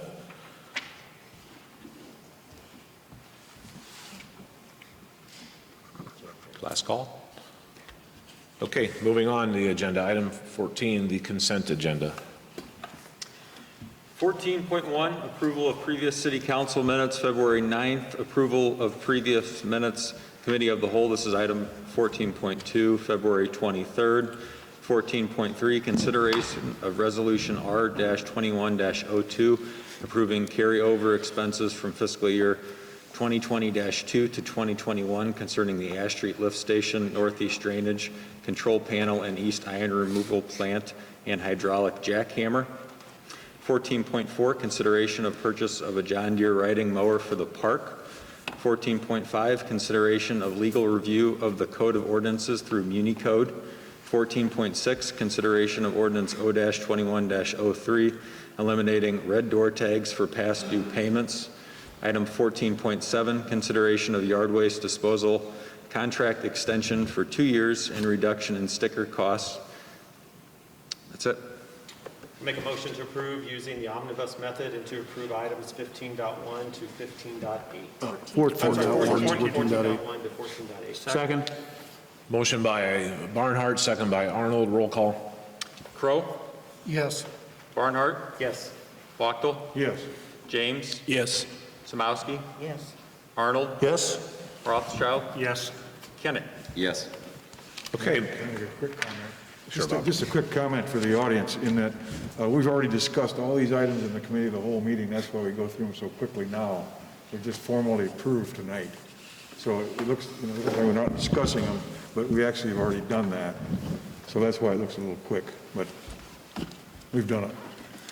Okay, moving on to the agenda, item number 15 under administration, 15.1, pay application number 1 for Vissering Construction Company in the amount of $78,837.09 for the wastewater treatment plant. Motion to approve pay application number 1 for Visser and Construction Company in the amount of $78,837.09 for the wastewater treatment plant. Second. Motion by Arnold, second by Wachtel. Roll call. Barnhart. Yes. Wachtel. Yes. James. Yes. Samowski. Yes. Arnold. Yes. Rothschild. Yes. Kennett. Yes. Crow. Yes. Okay, motion carries. 15.2, consideration of street milling bid. Motion to award the contract for 2021 various streets milling to Valley Construction in the amount of $27,672.70. Second. Motion by Arnold, second by James. Roll call. Wachtel. Yes. James. Yes. Samowski. Yes. Arnold. Yes. Rothschild. Yes. Kennett. Yes. Crow. Yes. Barnhart. Yes. Okay, motion carries.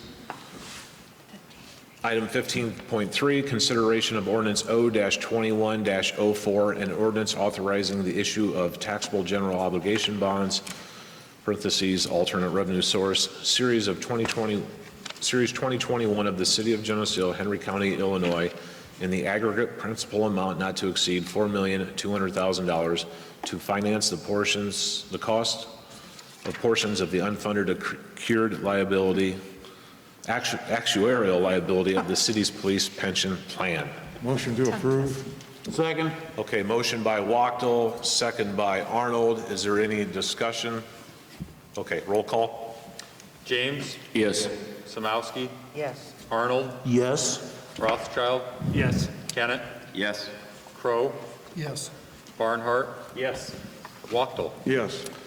Okay, motion carries. Moving on, 15.4, consideration of ordinances O-21-01 and ordinance O-21-02 for video gaming.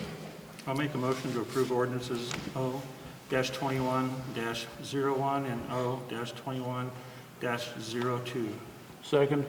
Motion by Rothschild, second by Arnold. Now I'm sure we have discussion. Yes. Are we going to go around robin? Somebody's got to start, feel free. Sure, I'll start. I just want to make a couple comments and again, echo what other people said today. I very much appreciate everybody showing up tonight. Your comments, I've had a lot of people contact me. It's interesting, just not that it matters, but just to make a statement is, prior to the committee of the whole, almost everybody who called me was against video gaming.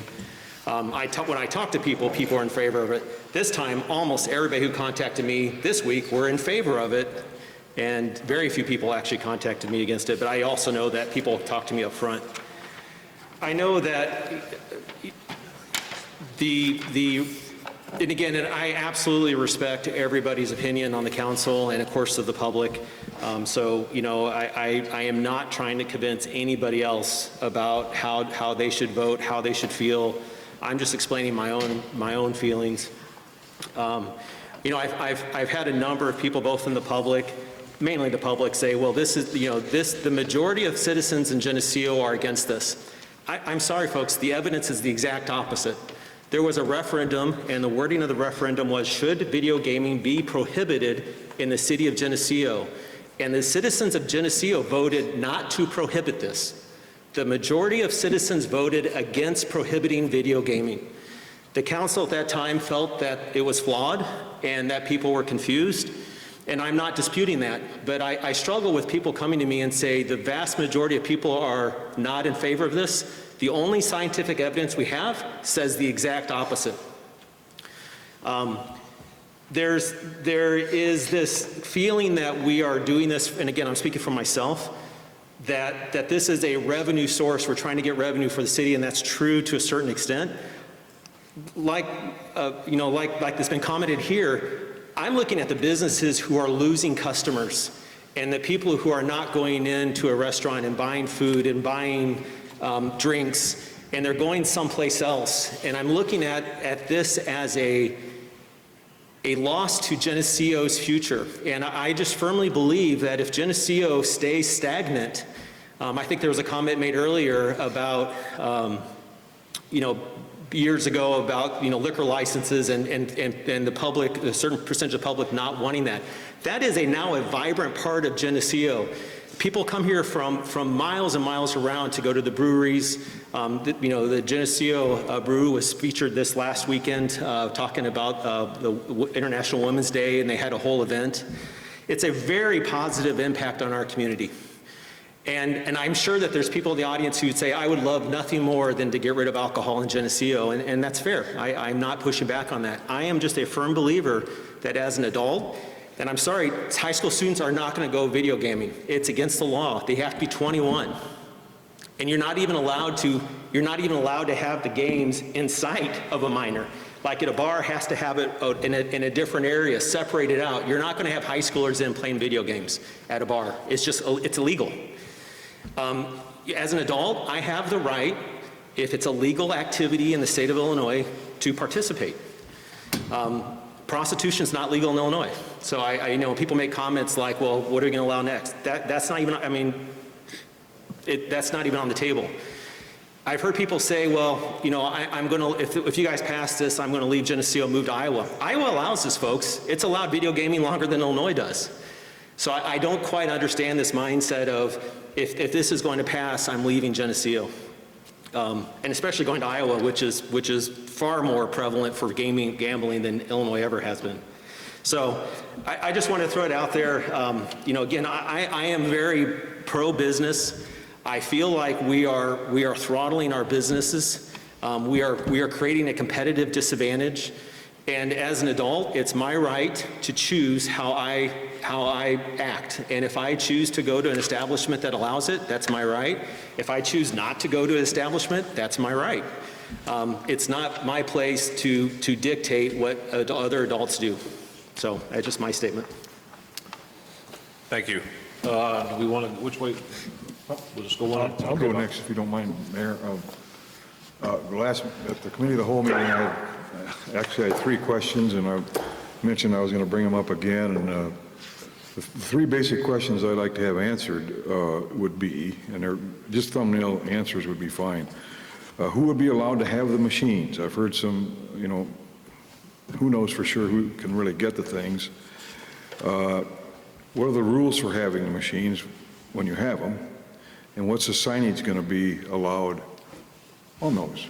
So first would be, who would be allowed to have the machines? I know you talk about the guy from Beck's, I don't, just tell me, I don't know. Sure. I think I'll let Joe and Margaret, she can handle the ordinance side, and Margaret can chime in with the legal side. So in order to have a video gaming machine, you must have a pour license, alcohol license. Okay. So like a grocery store only has a license to sell. They don't have a pour license, so they would not qualify. When it comes to a truck stop, there's other rules that come into play. For instance, if they sell so many thousands of gallons of diesel, if they have a property that's a certain size, and if they're within a certain distance of a highway, then they qualify, and we couldn't restrict them. Now, Joe, on that topic, Mr. Smith, do you care if I briefly speak about our conversation? No, I think that's okay. I just want the council to know, and Bob, to answer some of your question. I had a really, really nice meeting with Mr. Smith from the Beck's Corporation. And he understands the beauty of this town. And that was one of the first things he assured me. And he also related several stories about how he's been through this with other small towns that have had the same type of, and you feel free to correct me if I get anything wrong, that he's been through this with other small towns that have had the same type of concerns that we're wrestling with. And the one thing he assured me is they understand their delineation, I guess, in the overall gaming legislation from the state. They meet the qualifications within the affidavit, hands down. But he doesn't want to be the type of business owner that comes into Geneseo demanding. He's asking to do this with hands held out, saying these are our rights. These are our rights under our qualifications of what we are as a business. And we also understand what we are to your community and how we fit into your community. And we want to do this the right way. We want to do this the right way. We don't want to degrade the community. He does not want to see signs as you come off the interstate, and all you see is flutter flags, slot machines, and everything else, little Las Vegas. In fact, I believe you even said at some of your stores, you don't even know it's there until you get inside. So they're very much appreciative of that. So I guess I just wanted to add to Joe's answer about who would qualify, and I believe Margaret would agree, and we don't need to get too far into the depths of the legality, but travel plaza truck stops like them are kind of handled differently by the state. And there's been I've had some discussion with members of council of exactly how broad those legal reachings are.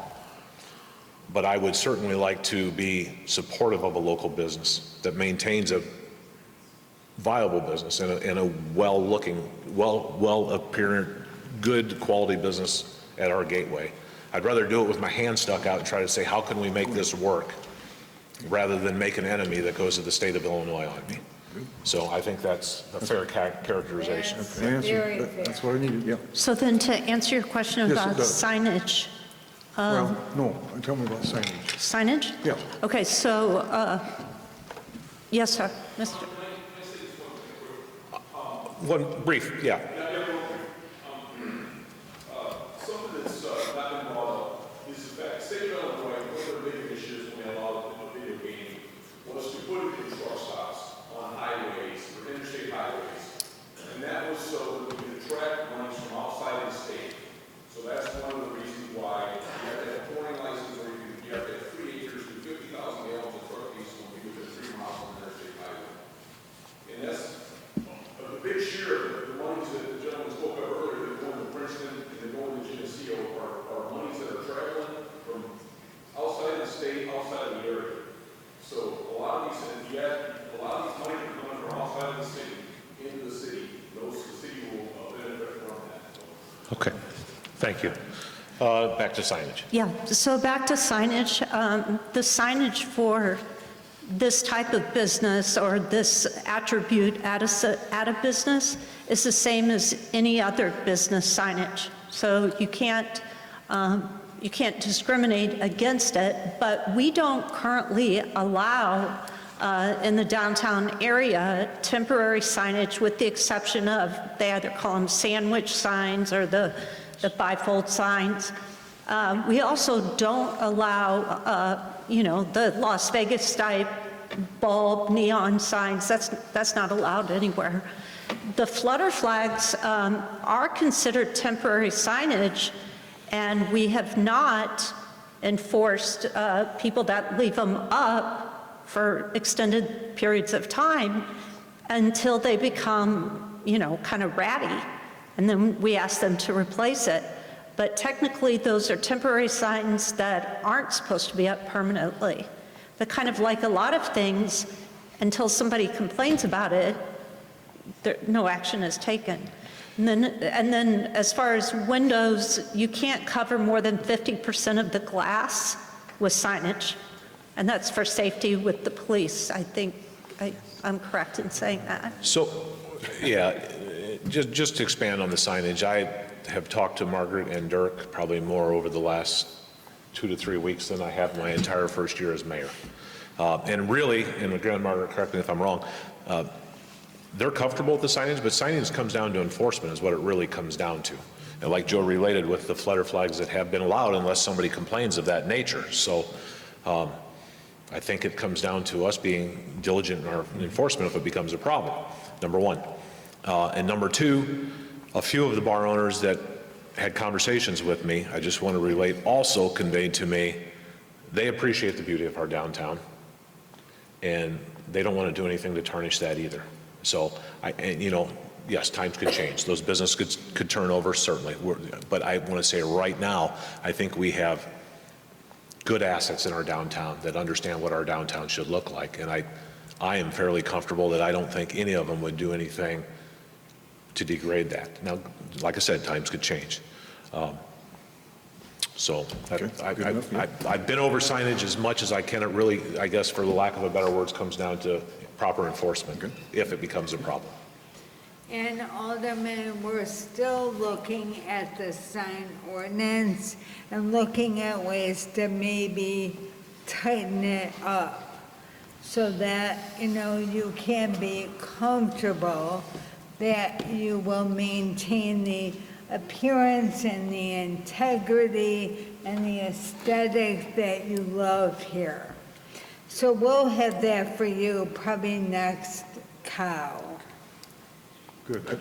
That's, when I made that comment about, keep working, Brett knows exactly what keep working at it. That's what I'm hoping we'll do. And I would agree, Bob. And I think for so many in opposition, a big part of the opposition is the visual aspect of things, aside from, the spiritual or morality or the deep conviction.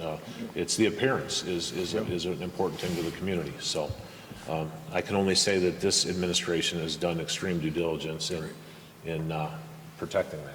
Well, that's where that question came from. There's a certain segment who just, basically concerned about the signage. Yeah, and then the last thing, and great explanations on the first two, appreciate it. What are the rules for having the machines for a business? Just I think I know them, but just.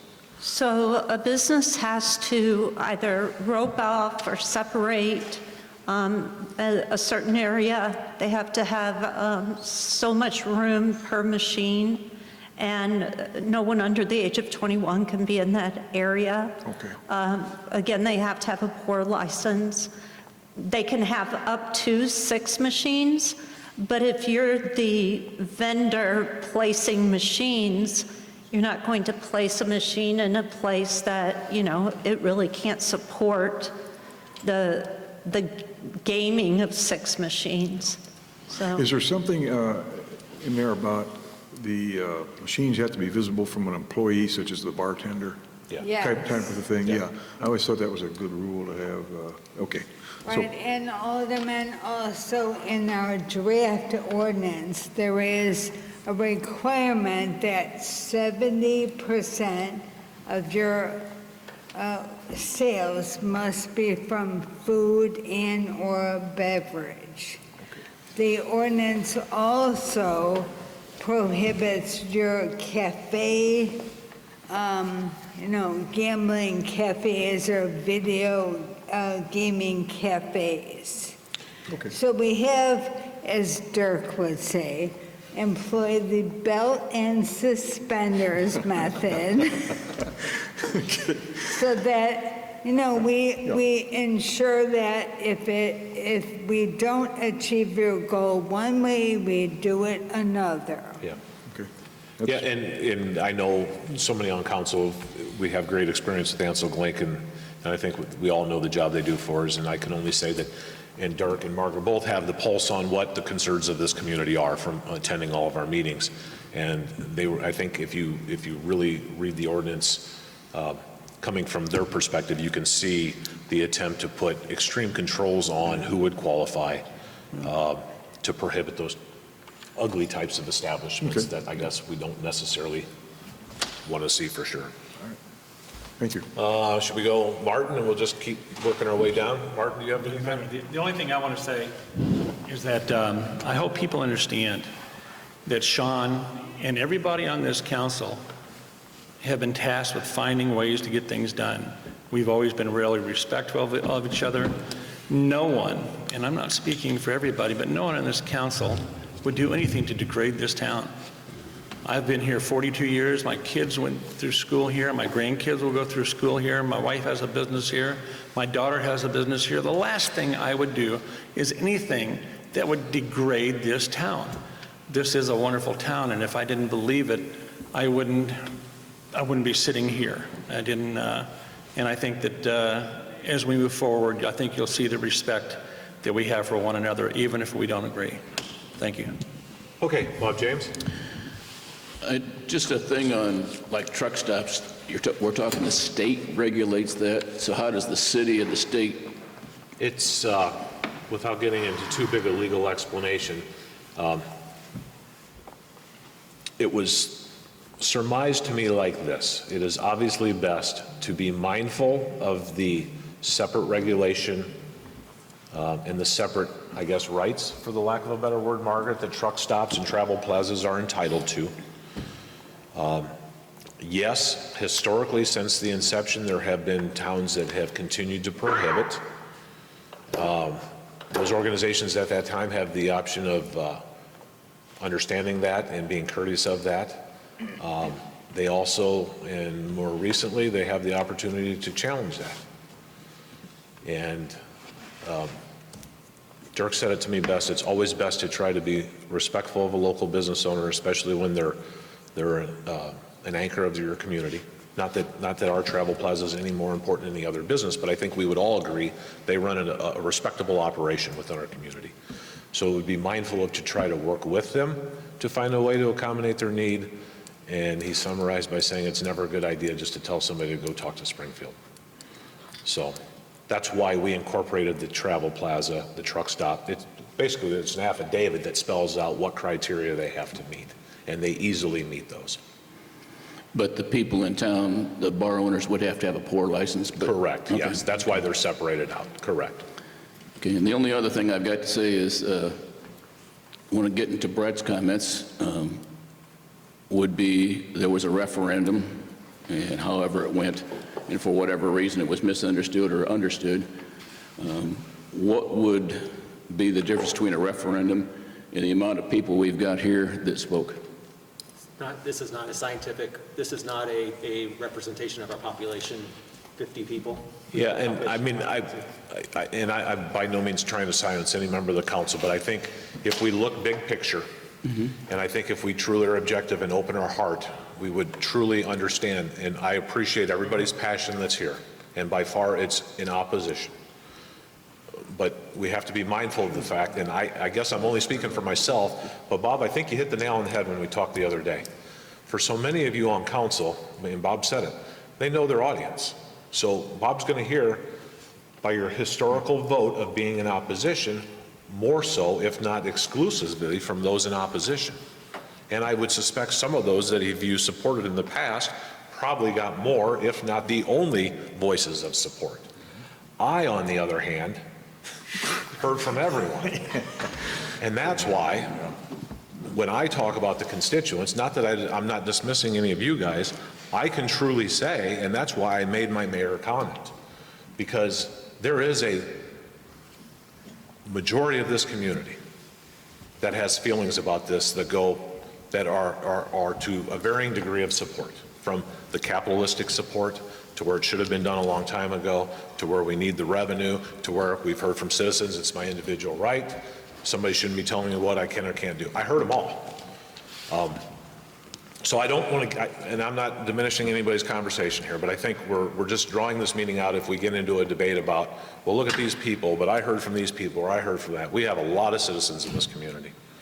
And I think if anything, I think the referendum vote would probably show what a lot of us experience. We have in essence a split community. And can I make a clarification? I'm not belittling any comments. Again, I absolutely appreciate everybody's comments, but my only comment is understanding what the majority of Geneseo feels. And I worked for a decade for Gallup organization, and their business is scientific polling. And having 200 people or 500 people show up to meeting is not a scientific representation of the community.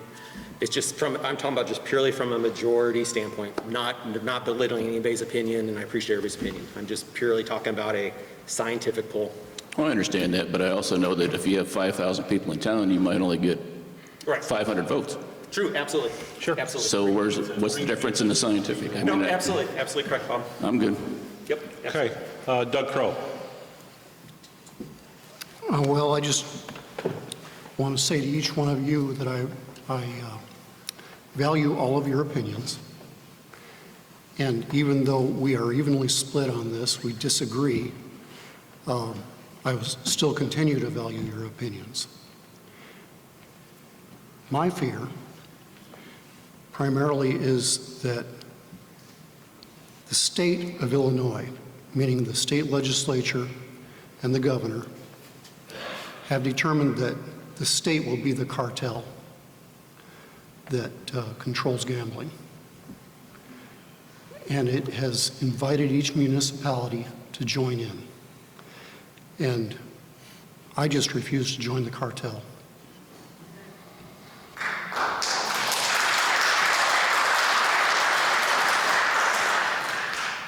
And however you want to separate,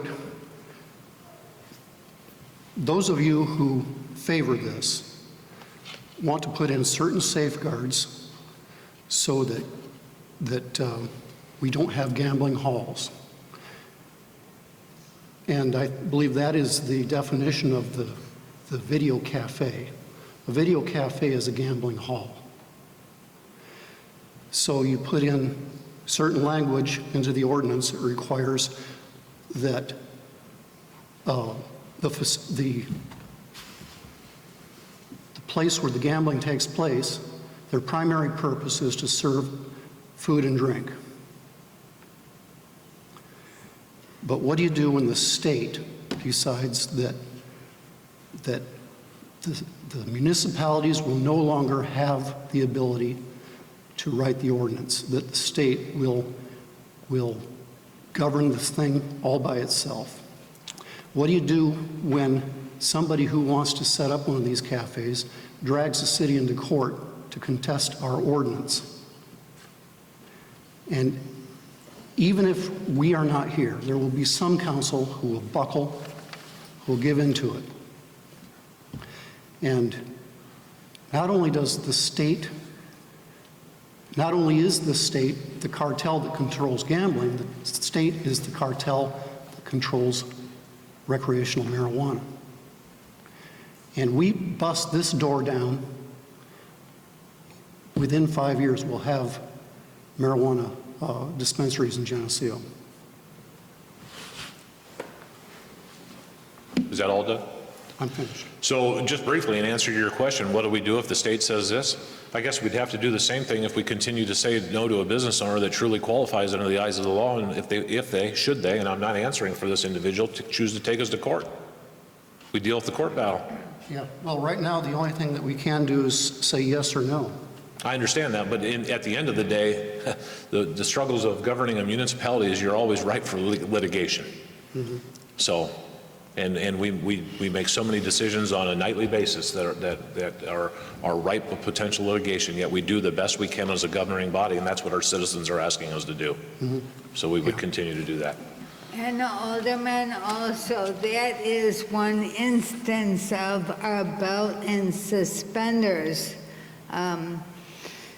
approach, so that if it turns out that we cannot, by court ruling, prohibit video gaming cafes, then they would have to meet the other requirements, including the food and beverage ratio of sales, etc. So, and I think that was the important intent of tying these licenses to the liquor licenses. You try to marry it to the scope of businesses. We have strict control over that. And this council, and Bob, you've been around probably as long, I don't know, how long have you been on council? 38 years. Well, just about as long as I'm alive. No, but I mean, seriously, this council's got a history of being very controlling. And we don't have liquor license. We don't just keep issuing left and right. So I think it was very intuitive of Ansel Glink to consider the attachment of that and to the alcohol and food sales. Because unless this council chooses to start handing out liquor licenses, like their bookmarks, I think we exercise as reasonable control as we can, and that was the attempt. I do have something that relates to that. Okay, briefly. Oh, sorry, this thing. I was going to say, when they apply, because I just did that this week for one of our, restaurants in town.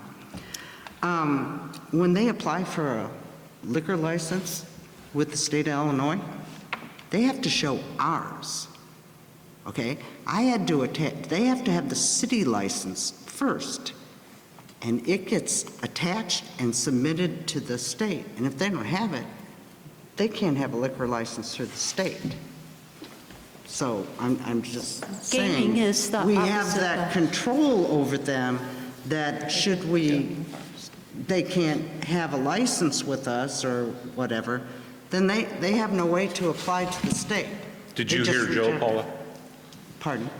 Yeah, you're correct. They can't get a state liquor license without a city one. No. And they can't have a gaming license without a liquor license, but they have to have their state gaming license before the city would issue a license. So that one's the opposite. Yeah, I haven't been part of that yet, but I just know that that liquor license is tied right to us, so if they don't get one from us, you know what I mean, they can't operate. Thank you, Paul. Craig? Well, I think as this council knows, I pretty much say what I think. One issue that I have is this is a legal entity. Do we allow it in the city? Well, it's like saying some store can sell one thing, but we're going to restrict them from selling something else, but it's all legal to sell. I think the businesses take that risk by, if we approve it or disapprove it, they take that risk whether to have it or not, where the risk of losing all you people or not. And once again, I appreciate everybody coming in, and I wish we had these at every meeting, but it is what it is.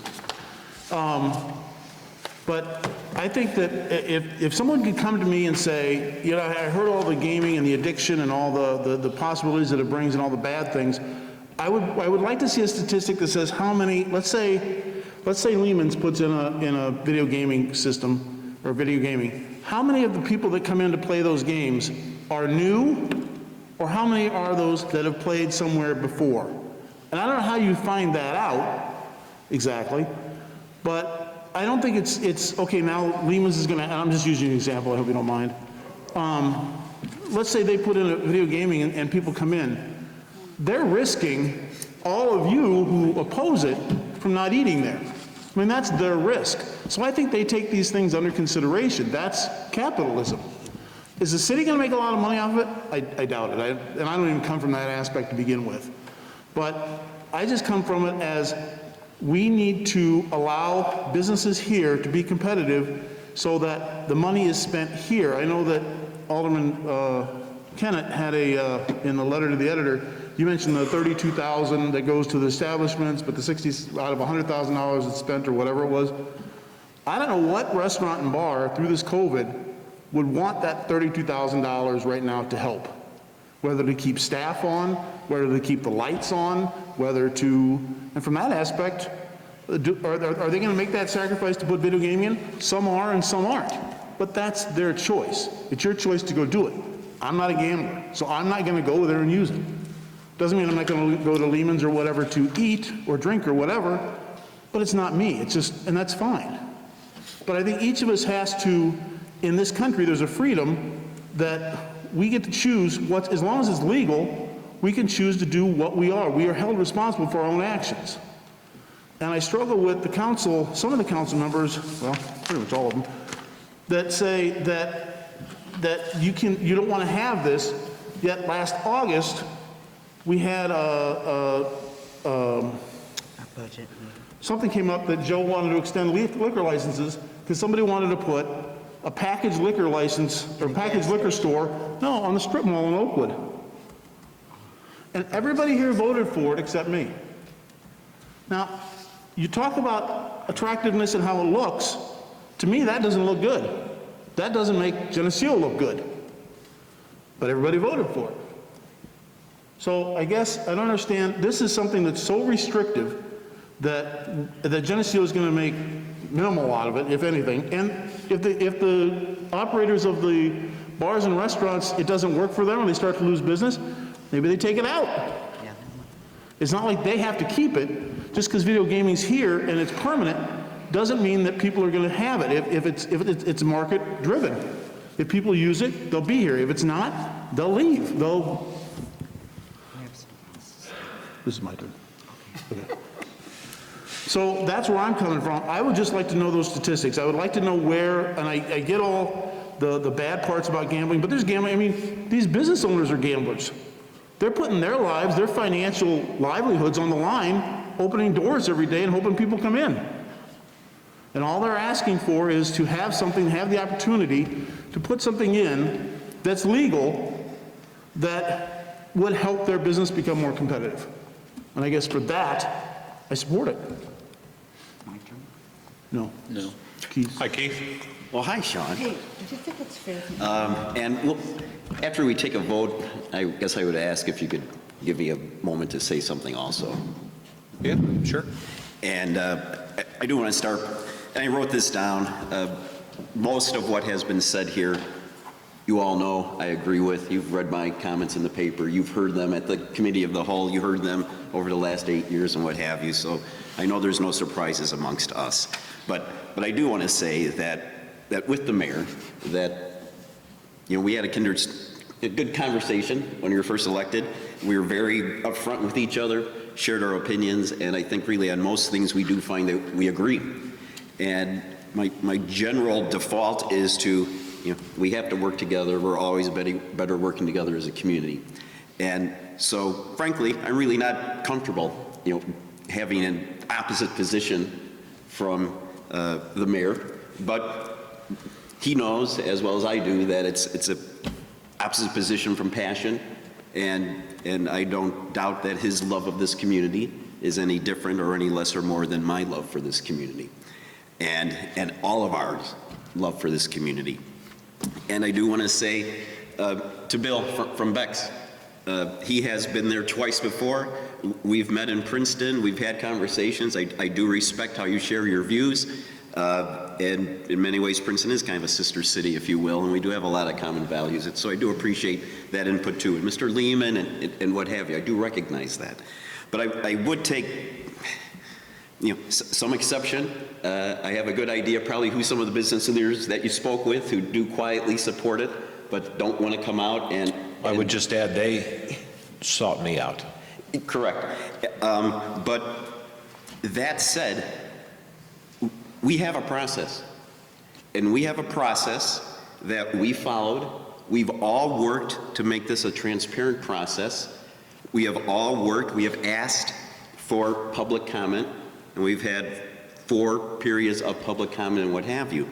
And just because someone may not be comfortable speaking at public comment, it doesn't diminish the value of the public comment. And if people choose to take advantage of the system we created, and yet we give, and I know what we're saying, but we give some implication that somehow that isn't quite as valuable because everyone isn't being heard and what have you. I know what you're saying, Brett, statistically and what have you. But it's the legal system we have. It's the procedure we've had. And I think we should be proud of the fact that we have wanted to do this transparently and that we have wanted to seek public comment. So I wrote down my statement. I will try not to get emotional, but I'm just going to share this. Just Yes. real quick, I want to apologize if there's any member of this public in attendance or listening that felt as though any comment was to diminish their being here, weighted against somebody that may have told us something in confidence, because I by no means was trying to convey that. And again, my comment was purely about the statement of the majority of the population. I'm just simply saying I don't have proof. I just was concerned, especially during my comments, I was just concerned that we're becoming a community where there may be those that are reluctant to speak. Okay, I may have misunderstood, but I think I kind of had that vibe a little bit. But it wasn't meant to be that. Nope. So, allow me. 18 days ago, on February 19th, the citizens of Geneseo became aware that approving video gambling was an agenda item for the February Committee of the Whole meeting. Since then, to provide for transparency and public comment, we've had 2 opportunities for public comment at the Committee of the Whole meeting. Additionally, we've received a large amount of public comment through emails, letters, text messages, petitions, direct conversations, social media posts, and newspaper letters to the editor. The mayor and council have demanded, and we should be proud of the transparent process that we created. This process allowed multiple opportunities for public comment representing all points of views. We demanded equally applied opportunities for everyone. Pro or con, we want to hear from you. And pro or con, you have a responsibility, frankly, to voice your opinion. Anyway, not to be Nostradamus here, but I think we kind of see where this is going. But tonight, we will be permanently and irrevocably approving video gambling in Geneseo. It will probably be a 4-4 tie vote, and the mayor is going to unfortunately have the task of breaking the tie. Again, our process was transparent. Both sides were given equal opportunity to express their views. Recognizing this fact, however, one could appropriately ask, what really was the point of being transparent, though, and seeking public comment? And I would ask, if you agree with what I'm saying, I guess I would ask you not really to applaud.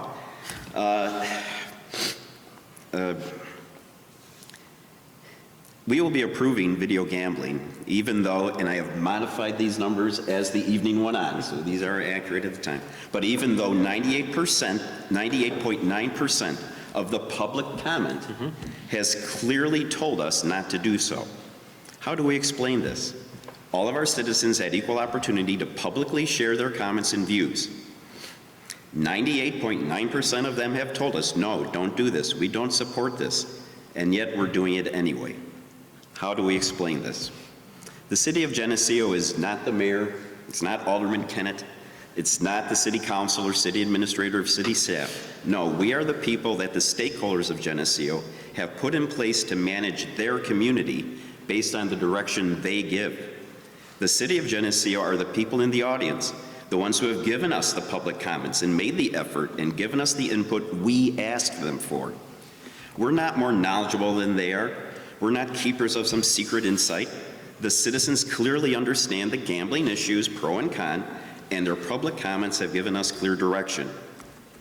We could choose to follow their direction, not the other way around. They're clearly telling us, don't do this, but we're going to do it anyway. When we find ourselves as elected officials supporting and advocating something that 98.9 or whatever large percentage segment it may be of the stakeholders don't support, how do we explain this? We ask for and have heard public comment, but have we listened to it? No surprise, I will not be voting to allow video gambling. That is consistent with my previous votes over many years to not allow it. It simply doesn't better our overall community, and it needlessly undercuts one of our key attributes in attracting new families to our community.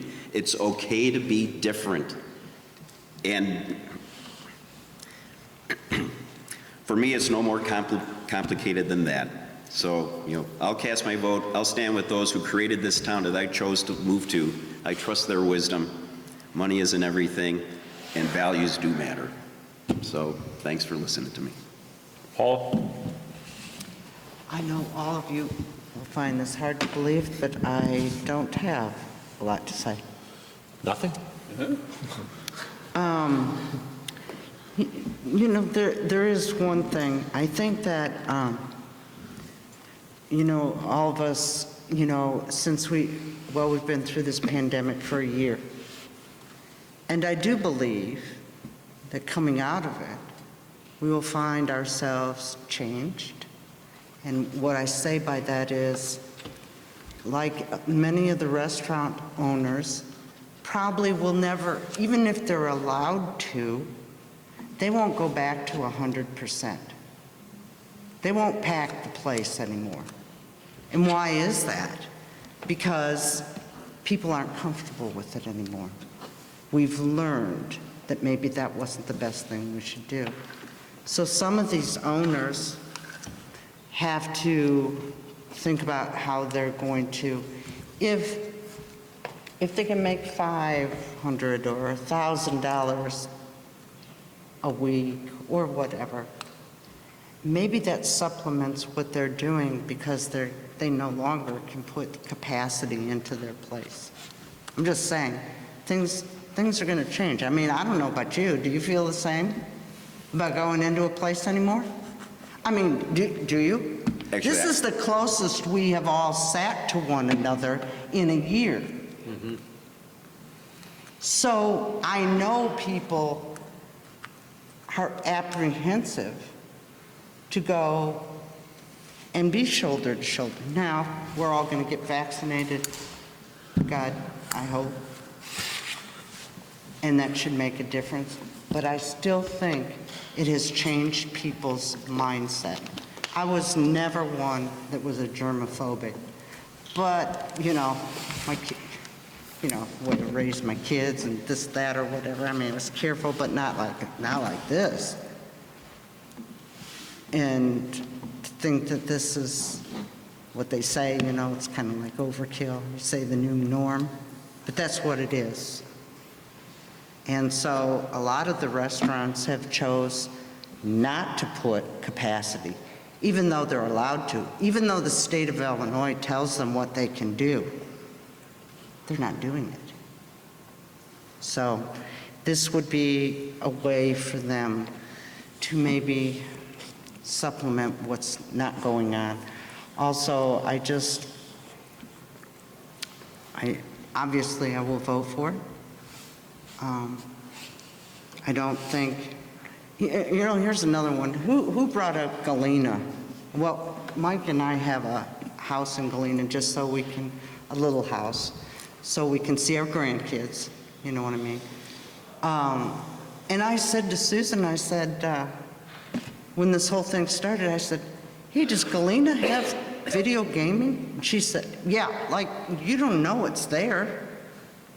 And she said, yeah, Mom, Well, I never even noticed it, you know what I mean, when I'd go in there and whatever. I just didn't notice it. So I just, like they said, Bex has the right, what are we going to do? You fight, that we don't have that much control over that. Anyway. Okay. Just briefly, because I didn't actually really have much to say, but Keith, I think I just would like to comment that I don't remember the percentage, 98 or whatever Matthew did is actually an accurate representative number here. But I think it's equally important to point out that in our democratic society, plenty of people choose to call their representative, call their senators, and don't lobby on the Capitol Hill floor. And I am proud that these folks are here, because these are passionate, important members of our community. And thank you for coming, and thank you for giving your input for me to consider.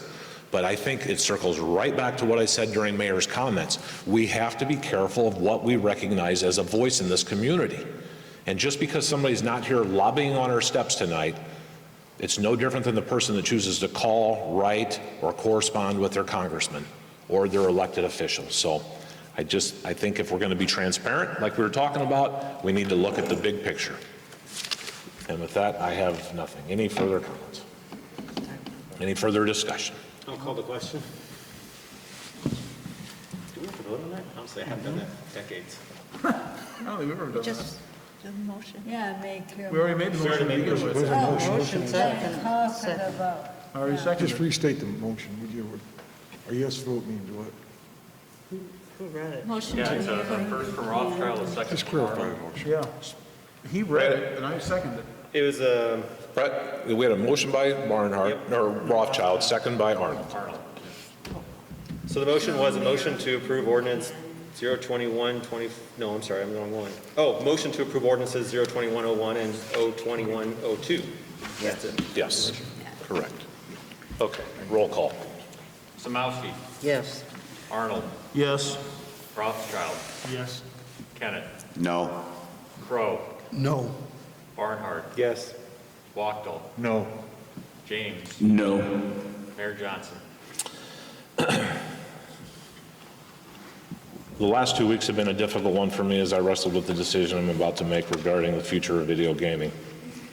The decision was most difficult for me because at its core, the debate in the community has been mostly founded in the beliefs of morality. The topic of morality has been a difficult one for communities across our great nation for ages. Issues of morality are especially difficult for governing bodies because, by their nature, morality is unique and specific to every single one of us. We all may share a common belief as a group of individuals within our community, but even within that group, there will be variances and distinctions made on the individual level with regards to exactly what that belief means to them. At the end of the day, none of us are the final judge to these many questions. We are all guided by our beliefs and build our lives around them. No elected official takes the office wanting to legislate a person's morality. That is not the job of governance. Listening to the beliefs of our citizens, however, is at the core of an elected official's job. One group of beliefs are not more important than another. If that were the case, we would not be a community of one that Geneseo has shown itself to be. That left me with the task of deciding how do we do what's best for Geneseo. The council that surrounds me deserves great credit, and I sincerely mean that, for the careful thought, hard work, and dedication they all gave me in helping, guiding me, and rendering my verdict in this matter. Those in support gave careful insight as to how and why we should do it, and offered ways to protect things that make Geneseo special along the way. Equally important to me as mayor, as I worked through this decision, were those that were in opposition. Not only did they express their opposition for one reason or another, some remained open-minded enough to think critically and offer ideas and guidance as to how to proceed to protect what makes Geneseo special. One thing we can all agree upon was that to proceed in a direction that protects Geneseo the best we can. The task before me became to how do we protect Geneseo the best we can for so many of those things those are in opposition that are fearful of, while listening to those that voice the support of the video gaming initiative. The opposition spoke of things like visual degradation of our town, gaming overtaking our community, a lack of restriction or controls on how it would be done. Your concerns were heard, and I think our discussions about the ordinance shows that. On the other side, those businesses that felt as though they were not competing on a fair playing field, left recovering from lost business due to COVID or other reasons, your voice was heard as well. The job of mayor was to do the very thing of listen to all the voices. I feel as though the ordinance before us tonight strikes a common ground between the two. It provides common sense restrictions the best we can, tight controls on who will qualify and how they will qualify into the future and down the road. With regards to the visual aspects and visual concerns, our current ordinance regarding signage will preserve the visual aspect of our town, and we will evolve as we need to evolve with that ordinance.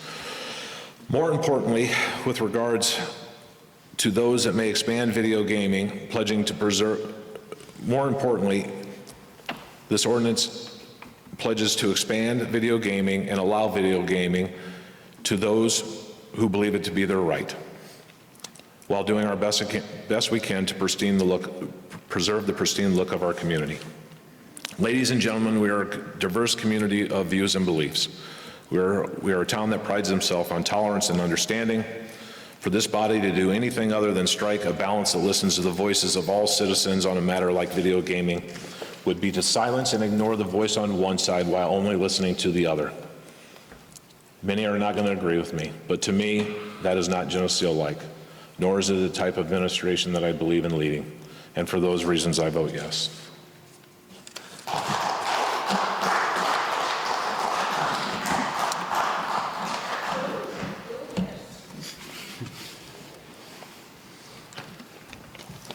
Okay, moving on the agenda, item number. If I may. So the vote's been taken, decision's made, and we followed the process, and that's what we all took an oath to follow and uphold and what have you. So now we move forward together. We're still, like I said in my article, we're still Team Geneseo. Some of us lick our wounds a little bit on this. We disagree on this, but the decision's made and we move forward together. And so I certainly will, you have my commitment to do that. I would hope that would also be the case with everyone else. I'm sure that it is. And try to, we'll do everything we can to, address the concerns about allowing And Keith, I appreciate those words because I knew it in my heart as I thought about this matter that I know the people that I am surrounded by, and I know we will. And Bob, we talked about this, and we'll pick up and move on. So, I second that motion. There you go. Moving on the agenda, payment of city and utility bills. So moved. I only have one. She's got a question. Okay.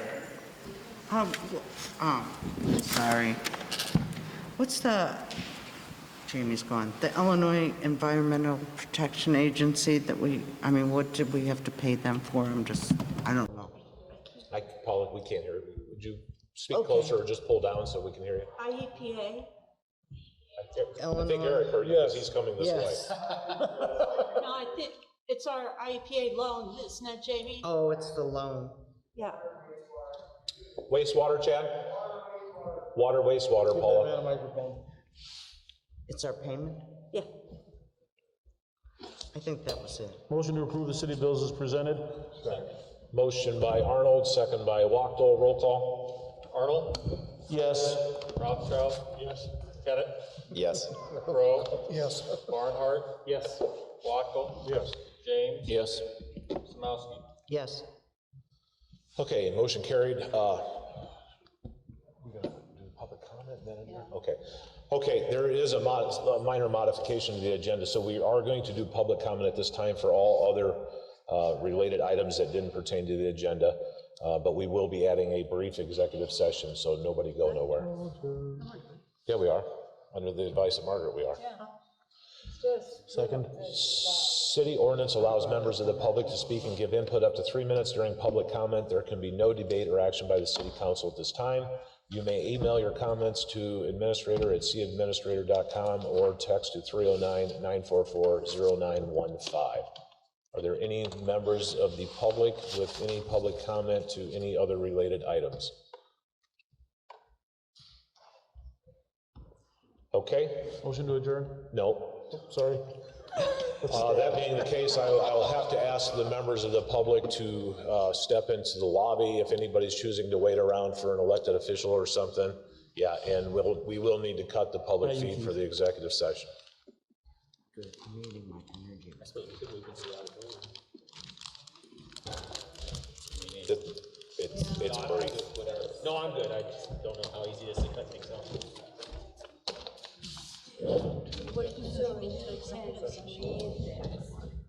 Are we off? Not yet.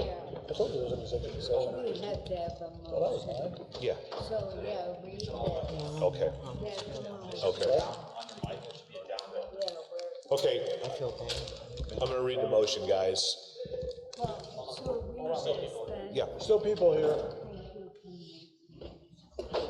so, We need to get them out. oh. There's a quick session. Would someone make a motion to move to executive session? Motion to move to executive session. What's off now, sorry? Pursuant to ILCS 120-2C1, the appointment, employment, compensation, disciplinary performance, dismissal of specific employees of a body or against legal counsel for the public body to determine its validity. There will be no action taken as a result of the closed section. Okay, motion by. Second. You're not helpful sometimes. Motion by Barnhart, second by Arnold. Trying to be. Roll call. Rothschild? Yes. Kennett? What happened to Kennedy? He went to do his TV today. Crowe? Yes. Barnhart? Yes. Wachtel? Yes. Yes. James? Yes. Samowski? Yes. Arnold? Yes. And nope, Kennett. Reporter still would have a good point. Yeah.